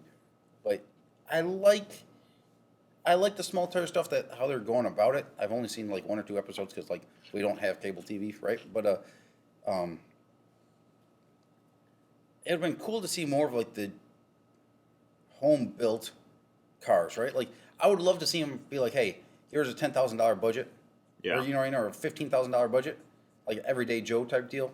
Like let's see what you guys can come up with for whether you buy something that's $10,000 or $15,000, where you have to like that you have to prove. Where someone could protest it, right? So like there was no like someone gets a $30,000 car and like they say they bought it for $15,000 or something like that, right? Or have it that the winner that the winner's car can be bought for $15,000. Yeah. Like how cool would that been, right? That would definitely bring it to more like I could take my Mustang out there. Yeah, like wouldn't it be cool that like you have a car for the show, whether you buy it from a friend or this or that, right? But whoever wins. Because they do this stuff in like some of the budget go-kart racing and stuff like that, right? Yeah. Where like roundy round racing does that. that. Where you could buy the winner's motor for $2,500 because you're not supposed to have a motor. So if you win, you get the payday, but you also have to sell your motor, right? So like it keeps everything in realm. So like I think it would have been cool to see it more on that type of level where if not everyone has the ability or the time or whatever to build a car, but be like, hey, there's a even if you put it like a $20,000, $25,000 budget, right, to come out here to film that deal. Now, I'm not talking about the mega cash days because that's fast stuff, but like the street for stuff the show, for the show, like the street stuff, that would have been cool because the show started very like everyday kind of racers, and now they've progressed, and then the NoPrep King stuff sparked. Yeah, so all those guys were. Most of those guys, I don't think. Like we have a couple companies that help us out and stuff like that to a certain aspect or to a certain point, Well, like when Street Outlaws first came out, most of those guys didn't have like they didn't have any real sponsors or nothing like that. Yeah, they right? weren't well known. They were really grassroots guys, and I sure as hell don't think they raced. Not to say it this way, right? Not comparing like. I don't know if they were racing like every week. You know what I mean? Like Yeah. they raced a lot, and like they had some fast stuff, but like they were doing some like the early cash day stuff, like with Limpy in Texas and stuff like that, and they were doing like the local street racing and stuff like that. But I don't know how well known most of those guys were before the show. Mm-hmm. You know what I mean? Yeah. But they turned that stuff. They did a very good job, and they put in a lot of time and effort, and they sacrificed a whole lot.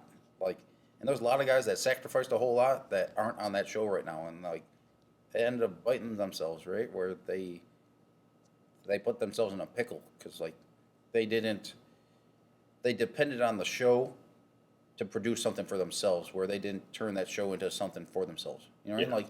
Like I had an opportunity to go do a build series for a TV show, or be part of a build series for a TV show, but X amount of money up front is great, right? But like to my knowledge, the guys when they first started filming that show,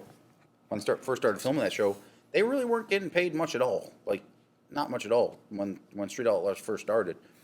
But if some of them had the forethought or like the self-marketing aspect of it, right? Yeah. Where you have some of them grew into something like Farm Truck and Asian are a great example Yeah. of like they're a household name. Yeah, Asian is a freaking And genius. and I don't think they ever won any Yeah. anything substantial Right. on the show. They just they were just fun. Asian is a marketing genius. Yes. And like I've had the benefit of talking to those guys, and I met those guys. And even Lou behind them Yeah. really knows what's going on. Yeah, he's a very great asset yeah, and to them. I think Lou and Asian went to school together, Mm-hmm. like high school together. But Asian has a very, very business mindset, marketing savvy mind. Yeah. And he's a very much a forward thinker, where he knows how to turn something. And not he knows how to use his platform to benefit not just himself but the people around him as well, right? And he's very good at that, and he does it honestly, and he does it with good intentions and everything like that. And unfortunately there was a couple of the racers on that show early on that didn't have the ability to do that, and that's not a knock at them in any way, shape, or form. And like hell, we're struggling to do the same thing, right? Like we're doing some cool stuff, but like there's like I don't have no sponsor money that's coming in here, right? Like Yeah. we get some like discounts on parts and stuff like that, but like I don't have no like, hey, here's your here's $20,000 for travel money this year, like that. None of that stuff happens, you know what I mean? So, so this isn't a knock at those guys at all in any way, shape, or form, but some of them weren't able to go through the struggles to get to the point where some of those guys are now, where they're able to run the NoPrep King circuit, where it costs just a stupid amount of money to, just to do the whole Have NoPrep you King. seen that schedule? It's freaking ridiculous. It's insane. They give them 2 days to get across the country Yep. with a car that somehow will still be competitive. Yeah, and like you might have a broken car, you know what I mean? Yeah, You might because have I know Swanstrom pretty well, and he'll be eventually down here. We just he's so busy. Yeah, he's over in Australia right now. Yeah, and that in itself, that the cars are in Australia, Yeah. and it takes crazy amount of dedication to run that. And he was But they for- have events for you too. Yeah. Like you can go out there and run. Yeah, like- with the No Prep King guys. We might do some of the small tire stuff, and like Yeah. there's benefit to it, right? But there's also the aspect that comes into it where now that we're doing this full time, I also have to take into consideration that when a family comes in with, let's say they have $50 to blow on the day, right? Yep. They sure as hell ain't buying my T-shirt. You know what I mean? They're not, right? Yeah. So you have to go there with intentions of, you're going into this race, you're buying into the race, the travel money to get there, blah, blah, blah, blah. But the only rewards that you're really getting out of that event are going to be winning the event.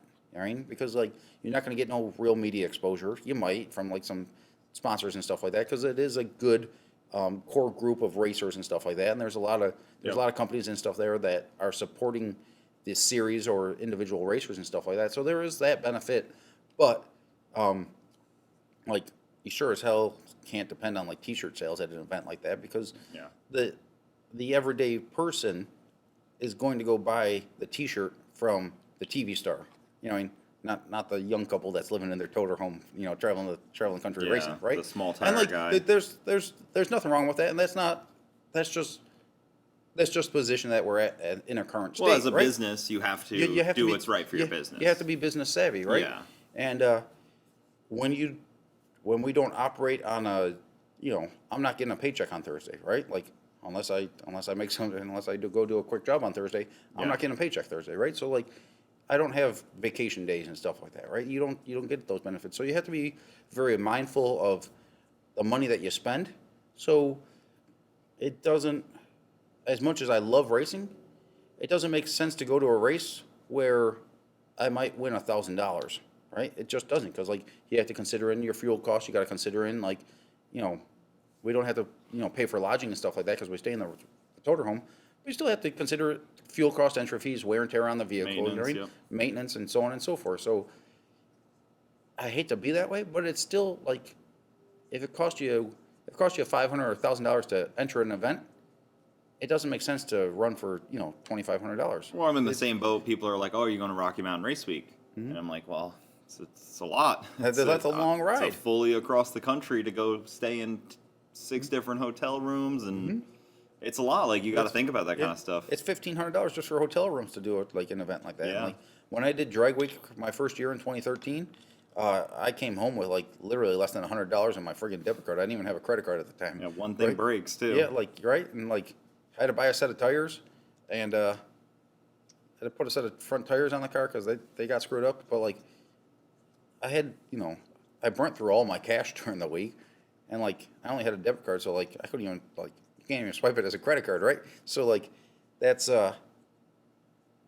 it's those events are very, very expensive. And when you take into consideration that was for fun, right? Because like I had a normal job and stuff like that, so like I knew like I could be broke this week, but I know I'm getting a paycheck on Thursday, right? So like it's a different type of when money gets tight and you have a normal job, like it's easy to go make another quick buck real quick. So you have to be very mindful of like the operations you have, and you still have to be all sitting on enough of an eggshell that, you know, if we hurt the motor or something like that, I got to have enough to fix that motor, you know, since, you know, I'm working on a spare motor now, but, you know. If the car's down, then you're really not making Yeah, anything. then Content, you know, travel, none of it really makes sense and anymore. like, you know, since we had the kid, we had to go up to New York, and like the content almost stopped on the channel, right? Like we were doing all right on content and stuff like that, but we just had our kid, and you go up to New York for the wintertime, like there's nothing racing related going on up there, you know what I mean? So like I've done a couple of videos going over data logs and explaining some of the things that I do and some of the things that I look at in between rounds and stuff like that. But yeah, it's you gotta be business savvy about going through that when you're doing it for a living, whether you're making a living or not, when it's, you know, but just like any business, there's an investment period into doing the business, right? And if like I'd consider this hustling horsepower deal a business, right? But unfortunately enough, I didn't have to have a whole lot of startup cost to start the business, right?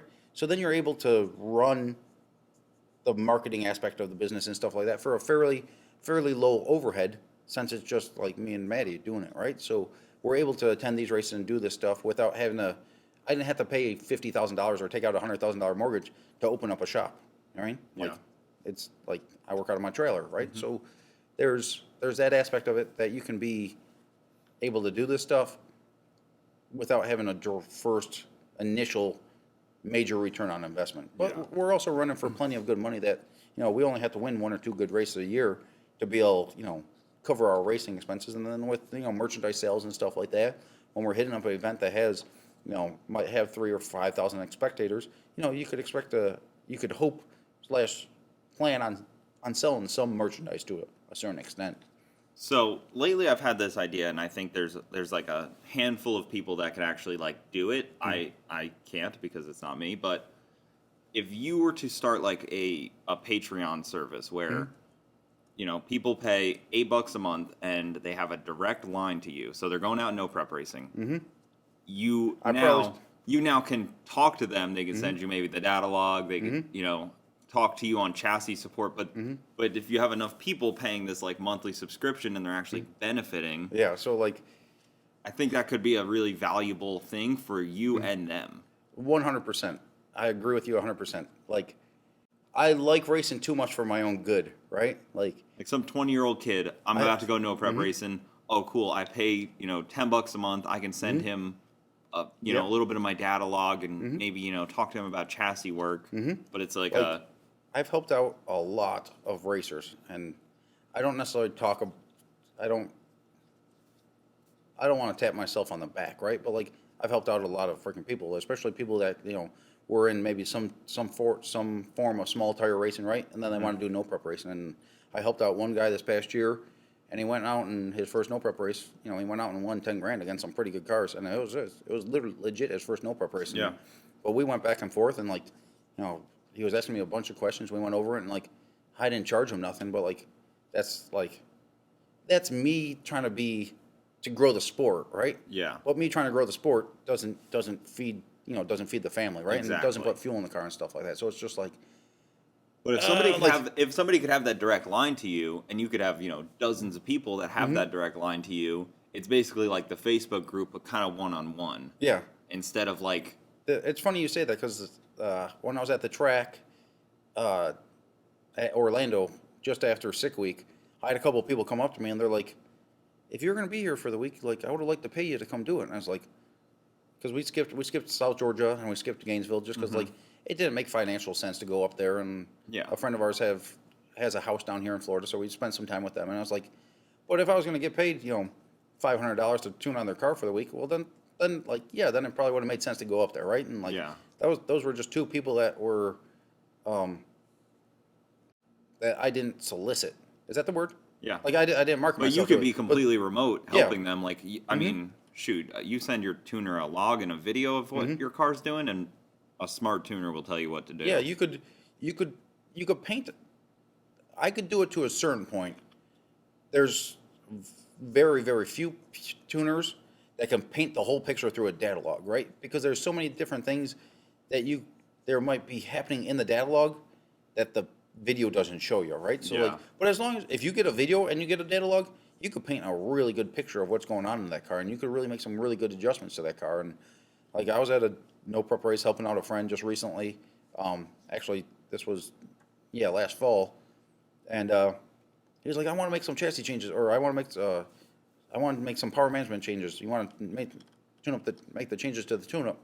And I picked him up 2/10 to the 330, which is a freaking lot, and that was just shock settings and tire pressure. Like that's a lot. Like that's a lot. That's two car lengths different at half track. Like that's a lot. So, but that stuff So, but even in radial racing, if I was some guy that's kind of like new to it, and you could pay for a service where you have a direct connection to kind of somebody that's doing it, knows it, would be invaluable. Yeah, because there's and then also you kind of cultivate a group of people trying to learn that have a barrier to like once you pay to learn something, you take it more seriously. So everybody that's giving and talking, or like would be better off. It's not just some Facebook group that's going to have spam. Yeah, Maddie gets on my case a little bit to a certain point because she's like, not all in good fun, I guess you could say. Like she doesn't get mad about it or nothing like that, but she's like, "Nick, you're helping out people that we're competing against to feed ourselves." And I was like, "You're right." And I was like, and we're not feeding ourselves, and like even if they did it to a point where like, I help them win a race or something like that, and like they give us 5% of the winnings or something like that, right? Or just like a small percentage of the winnings or something like that, right? But it's like, so I try to be as friendly as I can be at the track and stuff like that, but like, I can't help anyone, right? Because like if I operated on some of the budget that some of these people that we race against or some of these people that I help, well, hell, I feel like we could be pretty deadly. But like we run on a deceivingly tight budget to do this stuff, but we can still compete and we can still swing.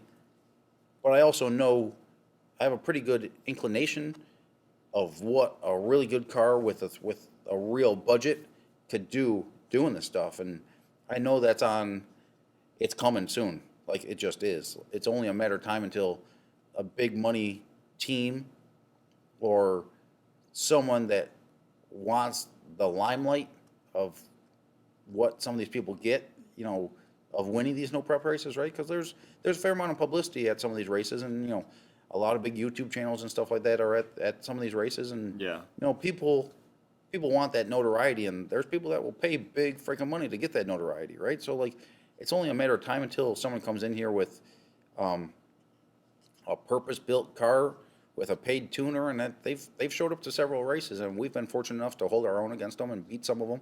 But when they show up with, you know, paid tuners and paid crew and this and that, like, that's hard to compete against. Like, it's a struggle, but you know, it also makes it that much more rewarding when you're able to knock them off, right? Yeah. But that's the hard thing about this stuff, or any type of racing. It doesn't matter. It doesn't matter if the guy you're racing has 20 employees that make 10 times as much as you, right? Like, you still got to beat them. Like, that's just heads up stuff. And unless you're bracket racing, and even in bracket racing, there's still money and stuff like that makes an influence on the consistency of your program. And that's heads up racing. So you can't. It's not me complaining, because like, I know what we're getting into, right? Like, we might go race against a guy that's, you know, a multimillionaire, and like, he's, you know, he has $100,000 budget a year just to go play with. You know what I mean? Like, Yep. like, but we still got to beat him. You know what I mean? Like, when it comes down to it, like, he might not need the win, or like, might not appreciate the win for the same reasons we appreciate the win. Because like, when we win some money, like, you know, we go splurge a little bit, right? Or we could go do some, like, you know, do some extracurricular things. And like, don't get me wrong, we're not starving, right? Like, I wouldn't do that to like my girlfriend and like my baby. Like, we're not. But we're also not, at this point, we're not really moving forward either.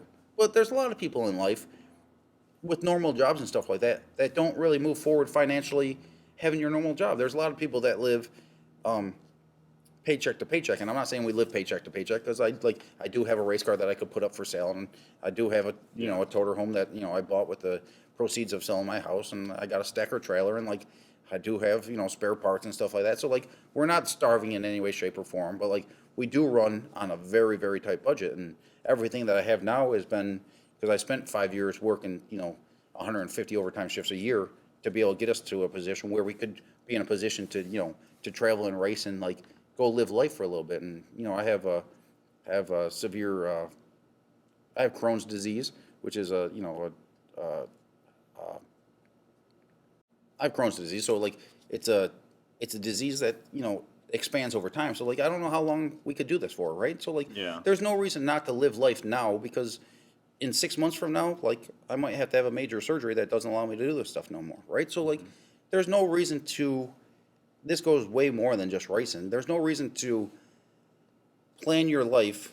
And now I'm not saying like live stupid, right? Like, don't blow all your freaking money because you might die tomorrow. Like, that'd be stupid, right? But like, at the same time, I also don't feel like you should live your life so frugally or so safely, so that you can live when you retire, because, you know, that day might never come. You know what I mean? Like, you don't know what's going to happen. Yeah. You know, you don't know. You've probably met the person that started racing at 50 because they finally finally were able to retire and race. And then there's also the person like you and me who we're racing at 25, 26, 27 because we need to. Yeah. Like, that's what we need to do. Even though we have the no budget, or we wait until we're 50 and have the budget. Yeah, but at the same time, like, I race because I love it, right? Like, and if it wasn't for drag racing, I'd be, like, if I couldn't afford a drag race, I'd probably go, you know, build a go-kart or something like that and go race go-karts that, like, you know, where it's a whole lot cheaper, but you could still get you get half the enjoyment out. Like, you could get the enjoyment out of it still, you know what I mean? Like, well, you could probably make good money working for someone like that that does drag race, that travels around the country. I've had job opportunities from every pro mod team needs 10 guys. I've had some pretty wicked opportunities, and like, I don't really talk about the opportunities, but because the opportunities are private. But yeah, I've been offered jobs from some of these really big name people and some big name chassis shops and some, you know, really highly publicized racers and stuff like that. But at the same time, as soon as you start working for someone else, you're no longer really in charge of your own destiny. You know what I mean? Like, there's a reason why when I lost my job, I didn't go get another job. You know what I mean? It's just like, I could go, and when you're not in a position, like I'd never swipe my credit card for something that I couldn't pay for, right? Like, Yeah. I don't, like, I made that promise to myself, like, way back in 2013. Like, I'm never going to swipe a credit card, because I've seen, even at a young age, being around to this racing stuff, I've seen so many people, so many families destroyed, and families and other aspects, people's lives destroyed, because, you know, they're spending everything to go, whether it's drag racing or whether it's something else, right? Where people just swipe their credit card for things that they can't afford. And I told myself, like, I'm never going to swipe my credit card to go racing for something that I can't afford to buy right now, Yeah, right? So put your family in debt Yeah, for like- a couple 10-second passes. yeah, like, it ain't freaking happening. If it was 10 seconds, I'd keep my foot floored, right? No, that was wrong. But yeah, Well, because you're at that level, it's different. at that point, You've done your 10-second passes. Yeah. You've no, there's nothing wrong with the 10 no, second I passer. mean you've But yeah, worked up. You've worked Yeah. up from that. yeah, like, you know, when There's nothing wrong with somebody starting Hell, out when- and making 10-second my passes. first couple passes were in, like, you know, in the 14s, right? And then I Exactly. went 13s, and then I went 12s, then I You've went paid your 11s, then I went dues. 10s, then 9s, 8s, and 7s. I've never been in the 6s yet, but, like, yeah, like, I've made all those steps, right? You've And, paid like, your dues. You made those like, steps. Yeah. early on, like, eighth mile, I went friggin' 10s, like, I went 10s in the 8th mile at one point, right? Like, when I first was starting out, and then by end of high school, I was in the 6s, and I didn't get into the 5s until, I went 5s in high school. I went like 580s or something like that in high school, but that's a much faster progression than your normal everyday person, but But nobody just swiped their credit card for you to do it. hell no. So like, that's the difference. Yeah, Because like- I've raced with people Yeah. that yeah, like, they didn't struggle in slower cars, and it's like, it's yeah, like, when, I have no problem with it. I get like I would like, do the same if I it's- could. It's a good for you scenario, and it's Yeah. not a. I have no you know, problem with it's it. not a spiteful good for you, but like, when I needed a pickup truck to go racing, like, I had to come up with a pickup truck, right? When I needed a trailer to go racing, I had to come up with a trailer. Like, of course, like, I could borrow a friend's truck here and there, or like a friend's trailer here and there, but like, if I wanted to go racing, like, I didn't get to borrow Dad's truck. Like, I didn't get to borrow, Yeah. I didn't get to borrow, like, that stuff didn't get handed down to me. Like, you know, like, my dad did race and stuff like that when I was younger, and like, he did have some engine parts and stuff like that to, you know, help out with, but like, there was like nothing handed, you know what I mean? Like, nothing, right? I'm in the same boat. I had nothing. Nobody helps me race. Nobody helps me live my life. It's And like, there's been, and I don't want to say, you know, there's been, you know, one hand wash the other scenarios, like, one hand washes the other scenarios, like, my whole racing career, right? Where like when we lost the Dirty 30, right? Like, everything burnt to the ground on that car. And like, when I first brought out the homegrown hustler, I had 4 different wheels on the car, right? Like, legit 4 different wheels on the car. And like, we were going fast. Like, we went well into the 4s with that car. But like, the thing legit had 4 different wheels on it, like 2 different front runners and 2 different wheels on the rear. But like, that's the stuff I had. But, you know, shortly after that, a friend of mine gave me a set of wheels. It's a set of wheels, and they were straight wheels. They're currently on Straight Gangster, and they're heavy freaking wheels. They're regular street wheels. They're not designed to go as fast. Like, they're safe enough to go as fast as we're going with them, but they're not designed to, like, they're not a race wheel, Yeah. right? And but he gave me those wheels, but I also did a whole lot of fab work for him and stuff like that for free, just because he was a friend, right? So like, that's the scenario where one hand washes the other. Yeah, like, someone from the outside might be like, oh, he got a free set of wheels, but like, sometimes in life, right? Like, if you give me a little, I'm willing to give you more, right? And then if I give you more, if you get in a situation, you might be willing to give me more than I gave you, right? And that's how, like, life goes, right? But like, but I wouldn't expect you to give me more if I never gave you nothing, right? Or like, I wouldn't, I'm not saying expect it, but like, that, like, I wouldn't even accept it, right? Because like friendships and stuff like that, they build up, and like relationships, whether it's sponsorship or relationships or whatever, like I don't ever expect anything for free, like, Yeah. you know, until you prove that you can offer something to them, right? But, you know, like the free set of wheels, hell, like I finally had a matching set of wheels. Are they the most ideal set of wheels in the car? Hell no, but like they're all straight. Like they're like they don't Four wheels. It's four wheels, and like Yeah. they match this time, Yeah. right? Like so yeah. There's scenarios like that where throughout my whole racing career, or where, you know, I had a motorhome at one point, and we were on the side of the road. There's a whole funny story behind that. Maddie would have to tell you that one, but we were driving through Ligonier, Pennsylvania, through a mountain, and I had a 37-foot Winnebago and my 24-foot trailer, and it had hydraulic brakes on it because it was just a, you know, cheap friggin' gas motorhome. But I lost my hydraulic brakes, and Maddie legit, it was her first trip ever on me going racing. This was 6 years ago. So she legit jumped out the side door. I'm freaking with a set of 4x4 blocks and chalked the wheel as the thing was rolling, because like I lost brakes, and like we were getting ready to like, and like there was a sand pit up there, and I said, Maddie, like, do your best to chalk the wheel. So I said, as soon as I straighten out the motorhome and the trailer, I said, toss this block of wheels like underneath the duals, and I'll try to get it, you know, chalked up in the trailer, because like I can't afford to go into the sand pit that's up there. So yeah, but right after that, that same trip, I lost a steer tire on the motorhome, and so we were pulled over on the side of the highway, and I had to crawl underneath the motorhome to like assess the damages and stuff like that. And I'm walking down the guardrail to step back in the motorhome, and we got hit by a semi moving van, like a full size semi, destroyed the trailer, destroyed the motorhome, pushed the whole thing, and friggin' yeah, it was ugly. But insurance only gave me $10,000 for that, because it was a minimum liability collision liability in New York State. So my motorhome was destroyed, my trailer was destroyed, my broke the transmission in the car, broke all four straps in the car, put the four-wheeler through the front of the trailer, and I only had $10,000 now, right? Because like After destroying everything. I just lost my tow vehicle, and I just lost my trailer, and I got 10 grand, right? So like a friend of mine was like, hey, he said, give me $5,000, because like I didn't want loans and stuff like that, right? Like I didn't want to take out a loan to go racing, because like I was like, I ain't doing it this way. So maybe that's from growing up with like no real money, right? And Maddie grew up with no money either. So like that's why we're able to live this lifestyle, right? Where we're not overly money oriented. Money is a tool. But yeah, so getting back to it. Sorry, a little bit of a tangent right there. Yeah, no, it's good. But we lose that thing, right? And he's like, hey, give me $5,000.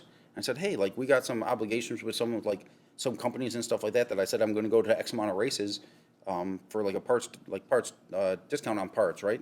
But I was like, hey, this is my race schedule. These are races going to. I said, hey, I don't want to take this truck from you, and like you'll see me out racing, but like I don't have money this month to go to give you money for the loan. He said that's fine. I said, what if I give you $5,000 up front? I said that covers me for.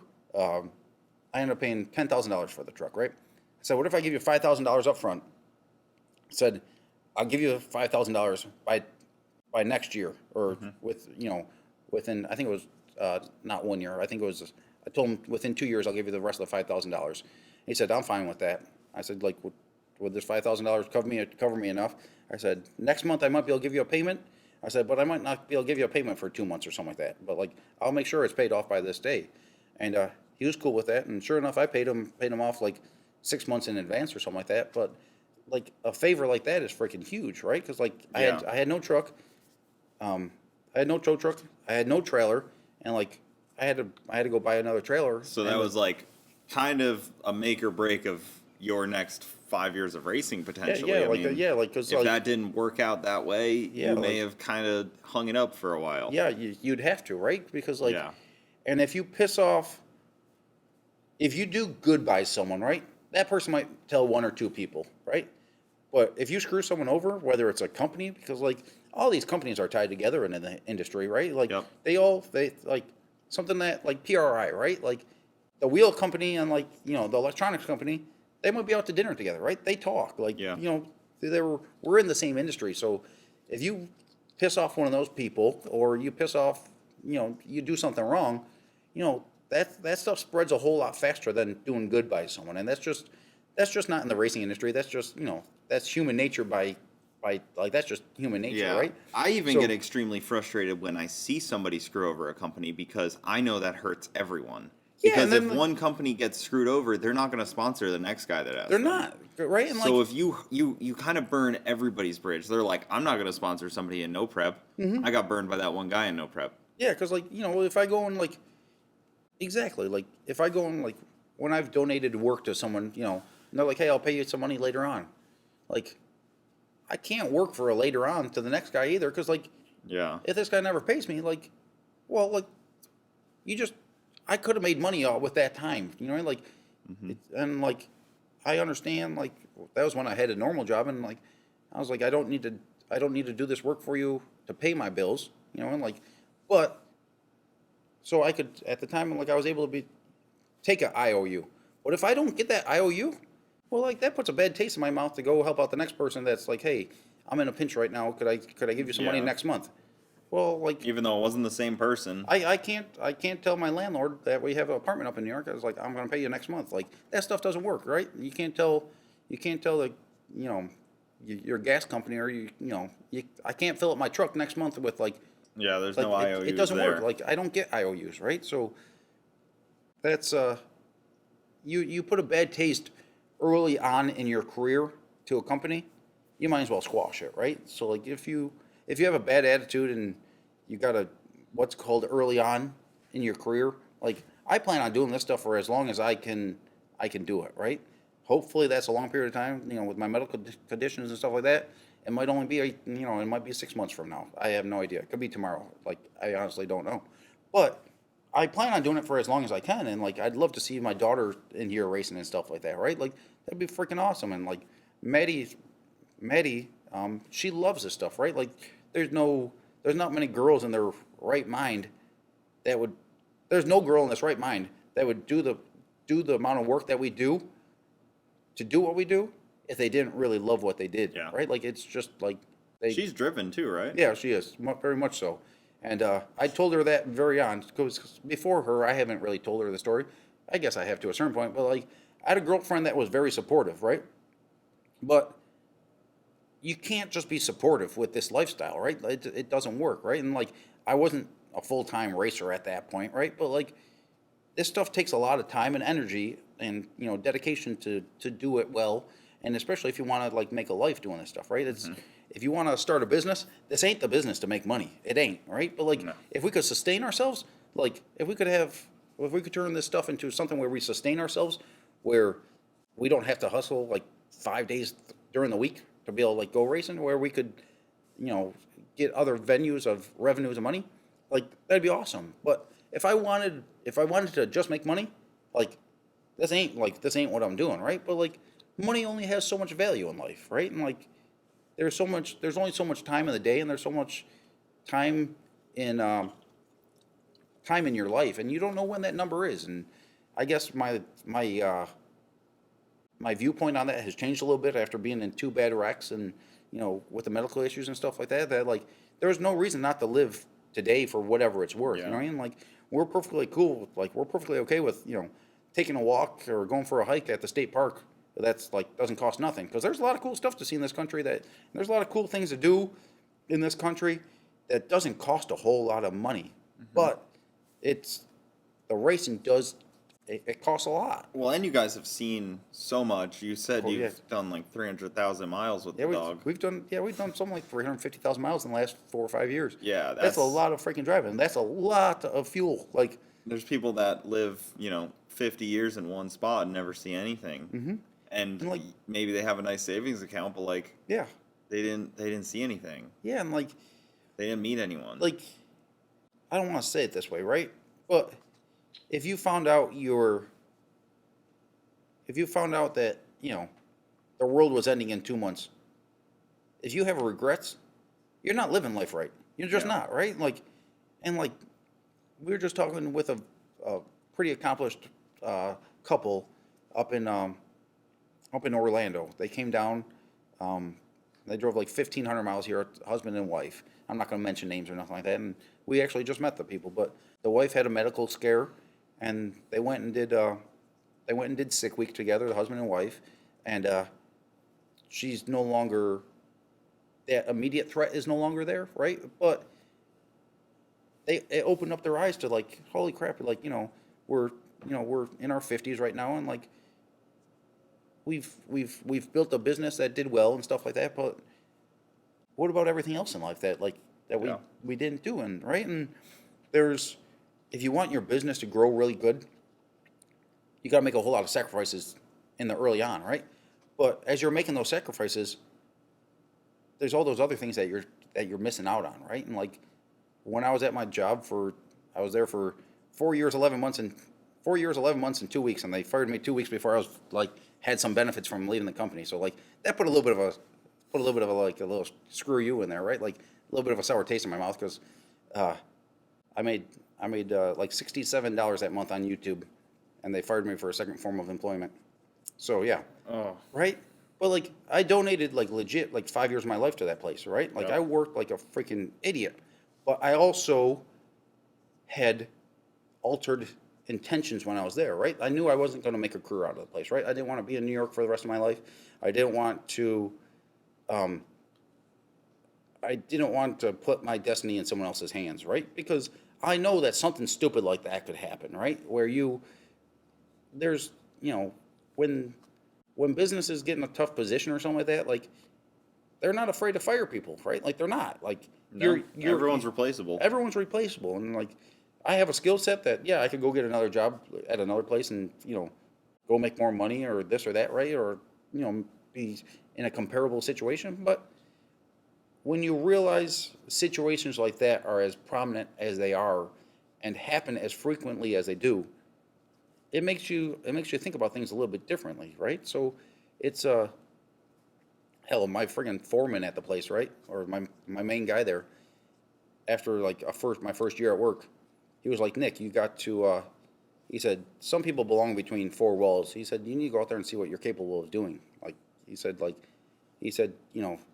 he like a main guy's not supposed to tell their employee that, right? But like he's like, he said you need to start. He said you need to make a plan for yourself, like a 5-year plan for yourself. So I was like, okay. And like he didn't tell me any more than that, but I knew you had to have a house for 2 years to not pay capital gains taxes on it, right?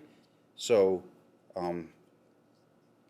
1 year in, I was like, okay, I'm gonna start looking for a house. So I was able to find a decent deal on a house that needed some loving, but I'm capable of giving it the loving that it needed, right? So I went and bought the house, and after we lost the Dirty 30, like we were gonna go travel with the Dirty 30 because we had some really cool. That car wasn't fast enough to make money racing, but there was enough marketing with that car and enough. Yeah. Like we had a Netflix deal lined up with that car and some other really cool opportunities that we could have had fun and enjoyed it and probably broken even with the marketing that car had to it. Like it was just unbelievable the amount. Yeah, and you've been on 1320 Yeah, dozens of times. Yeah, like that car was in magazines. It was in a video game and stuff like that, and it was in, hell, that car probably had something like probably 15, 20 million views between a couple different videos on YouTube and stuff like that. And like it was a very well-known car, and it would have been fun as hell to travel because we drove that thing all over the place on the street, and like we could have made a lot of cool content with just having that car because the car was just like, it was an eye catcher. It just was. Yeah. But so 1 year into about 1 year in, he told me that. So I was like, okay, I need to get a house or something like that. So like I could, I have something that Build some equity. and like something I could do something with. So shortly after that, I bought my house, and people are like, oh, you sold your house to go racing? And it's like, yeah, like I did, like 100%, but like I didn't have $150,000 to buy my house. Like I didn't, right? Like the bank owned my house. Like I was making payments on my house, but yeah. But me and Maddie, we worked around the freaking clock. And like if you go back to some old YouTube videos and stuff like that, like legit, like I painted my house, my shed. Me and Maddie painted the house, the shed, the whole exterior of the house, the shed, and the 30 by 40 shop in like a day and a half. And I worked I worked 4 shifts between those 2 days. So like, we worked like freaking idiots. Like, Yeah. right? Like that's a lot of freaking that's a lot of freaking work. Like, but we got it done, and we ended up selling the house, and I was my own realtor because like it was during COVID, the housing market was crazy, and I gave someone a decent deal on the house, but there was still a profit margin in the house. So like I was able to get my hands on the toter home and the stacker without much money out of pocket. So then we hit the road and started racing and having fun and stuff like that, right? There's a whole lot more in there, like there's way more setbacks in there and stuff like that, but that's a short version of it. But at that point, you realize when we lost the Dirty 30 in the fire, like that was the biggest financial asset I had by far, right? Like I had the school bus that we traveled in for a while, but like I paid $5,000 for the school bus that we used as a tow vehicle, right? Because it was cheaper than a pickup truck. And then I had a 36-foot trailer, but like that only has so much value. But the car had some freaking value to it. And when you lose that in a fire, like I had a house, but like my house only had the value that it had was because the housing market went to what it was. Yeah, so, insanity. Yeah, when we lost that car, like we lost a lot. So when you go back down to like zero, right, financially, like, and you come back from that, well, then you realize that like once you do it once, like it doesn't really scare you that much, right? Like Yeah, you kind of looked at it and was like, what do I want to do? Mm-hmm. And you just dropped everything and did that. Yeah, because like once you fall down, whether you trip yourself or whether like unfortunate circumstance happens or something like that, like once you stand back up and you realize that you could stand back up, like playing football or something like that. The first time you get tackled, you might be like, oh crap, I'm getting tackled. Yeah. But then you stand up and you're like, okay, like this wasn't that bad. By the 5th tackle, you don't even realize you got tackled, right? Like it's not that bad. So I'm hoping we don't get tackled 5 times, but like we've had 2 or 3 major setbacks that like we've stood up from, and like we're still out here doing the deal, and like that's with what we come from, right? Without coming from money and stuff like that, like that's pretty freaking like that's living the childhood dream to a large extent. You know what I mean? Like, Yeah. In my opinion, there's 2 types of freedom. Like, there's financial freedom. We're not financially free because we got to bust our butt like in between races and stuff like that.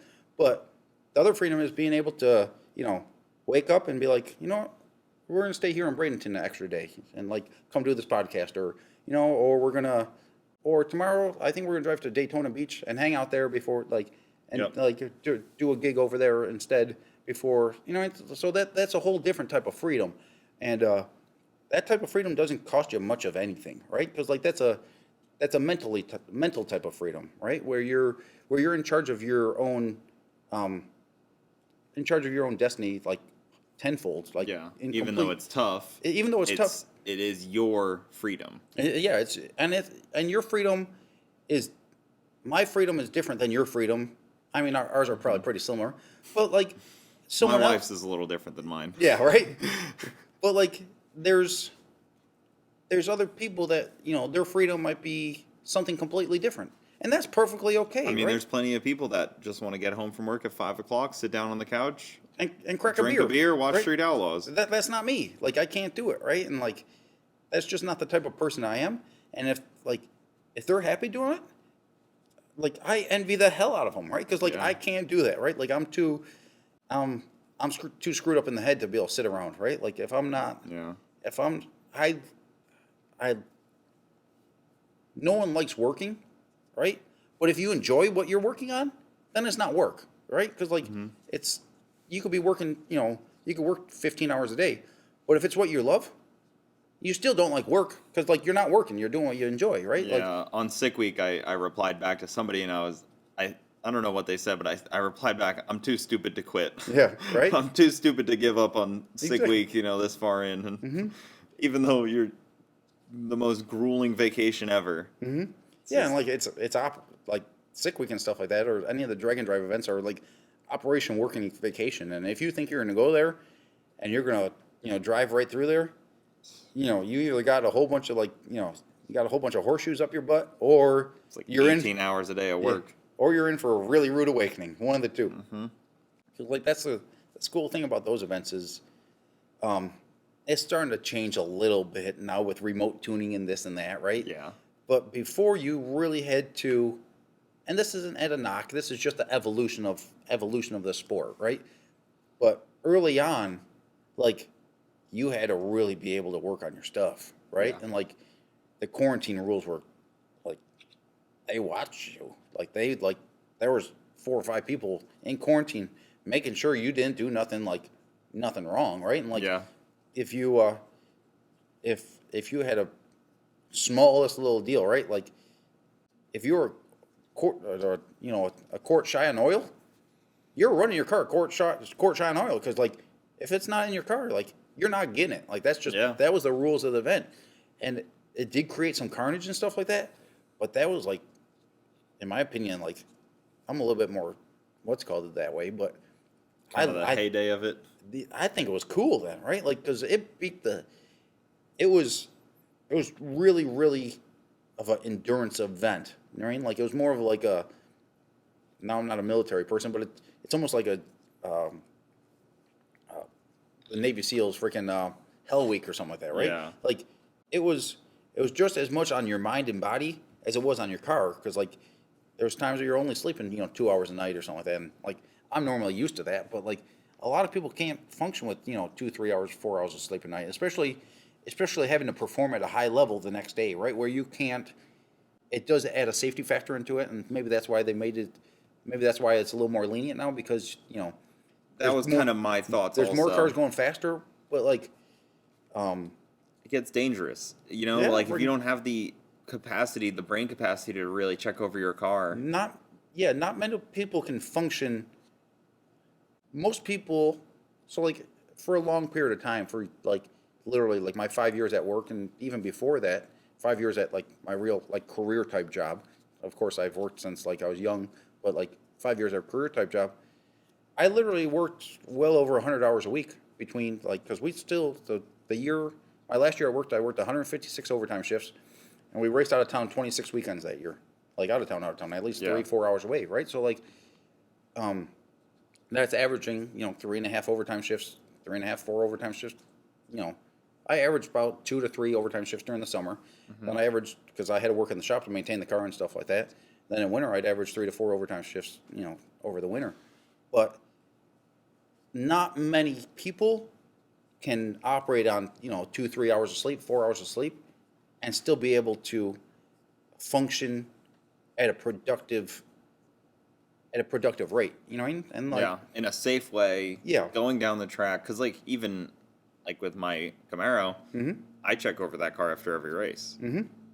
You don't really have that luxury on a drag and drive to check over it after every drive. And it's the point. Race. That's the mental aspect that gets on people, where, like before every race, I go over the whole car. Like we got the lift in the trailer, so I put up on the lift. I go over all the suspension, make sure there's no Heim joints that are loose. Check all the bolts. Make sure there's no like motor plate bolts get loose, or header bolts come loose, or intake. Like just like that's more of check all of my fluids. Same just thing. Just go over everything, right?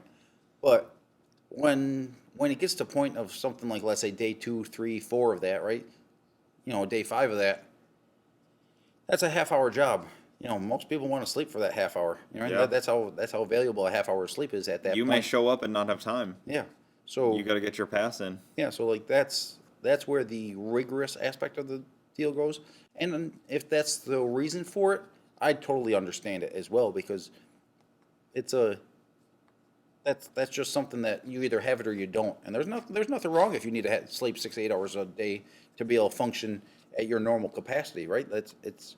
It's abnormal to be able to sleep, 4 hours or less on a regular day and still be able to function. You know what I mean? There's more of them in the car community. Yeah, there is, right? There's more of us that do that. We're all a little screwed up. Yeah, I was getting home from sick week every night, and then, you get home to the hotel, and then it's like there comes the laptop out to edit. Yep. And adds another level of fun. I mean, I was laptop out, but most people were data logs out. Yeah. And see, but like that's how it is. Thing is, you still got to be able to justify the trip. You know what I mean? Because a trip like that probably cost the average person, like I did 2013 for cheap, but the average person, if you're getting hotels and stuff like that, it's got to be a $300 to $3,500 bare minimum if nothing goes wrong trip. Yeah. Like $3,500 is a lot of freaking money. Like $3,500 to me, you, like most of the people doing that event is a very That's an expensive week. That's a very, very expensive week. Yeah. Especially when you consider like that $3,500 is the difference between, you taking your family out to, I was going to say Florida, but like you taking your family on vacation for the week or something like that. I could probably raise 4 or 5 events for that cost. Yeah, for like, since we left the toter home in Orlando and stuff like that, we didn't even compete in the event. Well, we spent more money this past week, staying down here, getting hotels and stuff like that because we didn't have the toter home, and going out to eat like that we normally don't do. Like, we spent way more than a month's budget in 6 days. You know, right? Yeah. Like, that's a lot. You know, right? It's hard. I told Manny, I said we got to line up something here soon, like, kind of thing. But because like, even doing that, like I haven't looked at my credit card statements. Like I said, like you're stupid not to use a credit card, right? Because like you're borrowing free money if you use you it, get the points. if you use it properly. But like we had to spend well over $2,000 this week just by going out to eat lunch and dinner every freaking day. Yeah. And like the fuel costs going to the different tracks and entry fees to the tracks and and hotels. Like that stuff adds up quick. Yeah, for sure. Well, man, this is a awesome podcast, super informative. I think it was super inspiring to a lot of people out there.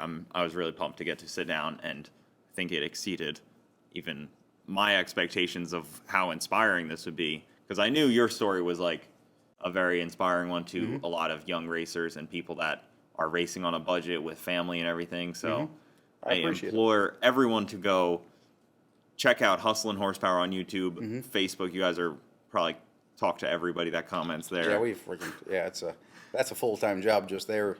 But we appreciate everyone that, does the deal. And right now the YouTube stuff, if you go on the YouTube channel, like you're not going to see a whole lot of content the last couple of weeks, but starting, there's so much content though if somebody's new to it. There's a lot of old content out there that's some, good racing and stuff like that.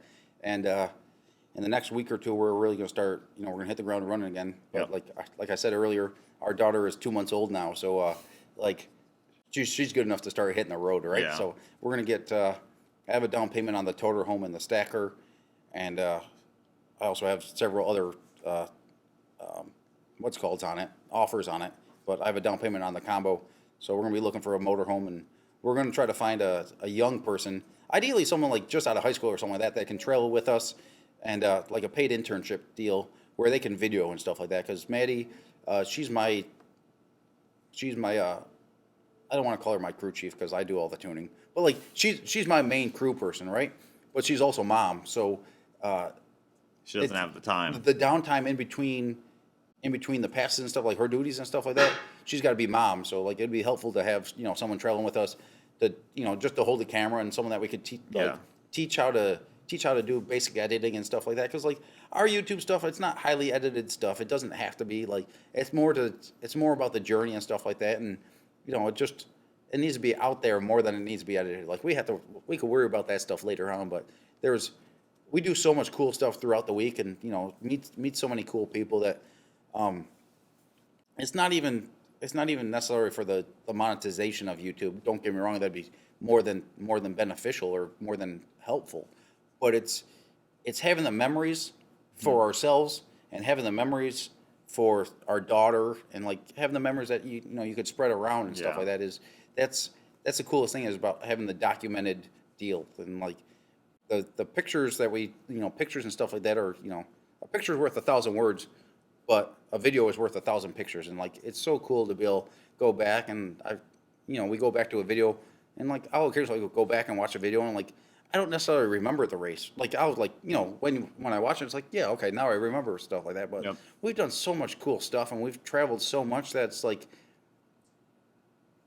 it's cool to get that memory back of like, the Dirty 30 that we had, or the Homegrown Hustler, and it's cool to look back on and see the travels of going out to making the trip out to North Dakota to pick up the old 33 Dodge body, and going kayaking through the mountains of North Dakota and stuff like that with the dog and kayak and stuff like Yeah. that. Like that stuff's that's cool to look back on and just to have as a memory for personal use as much as it is to share in the journey itself.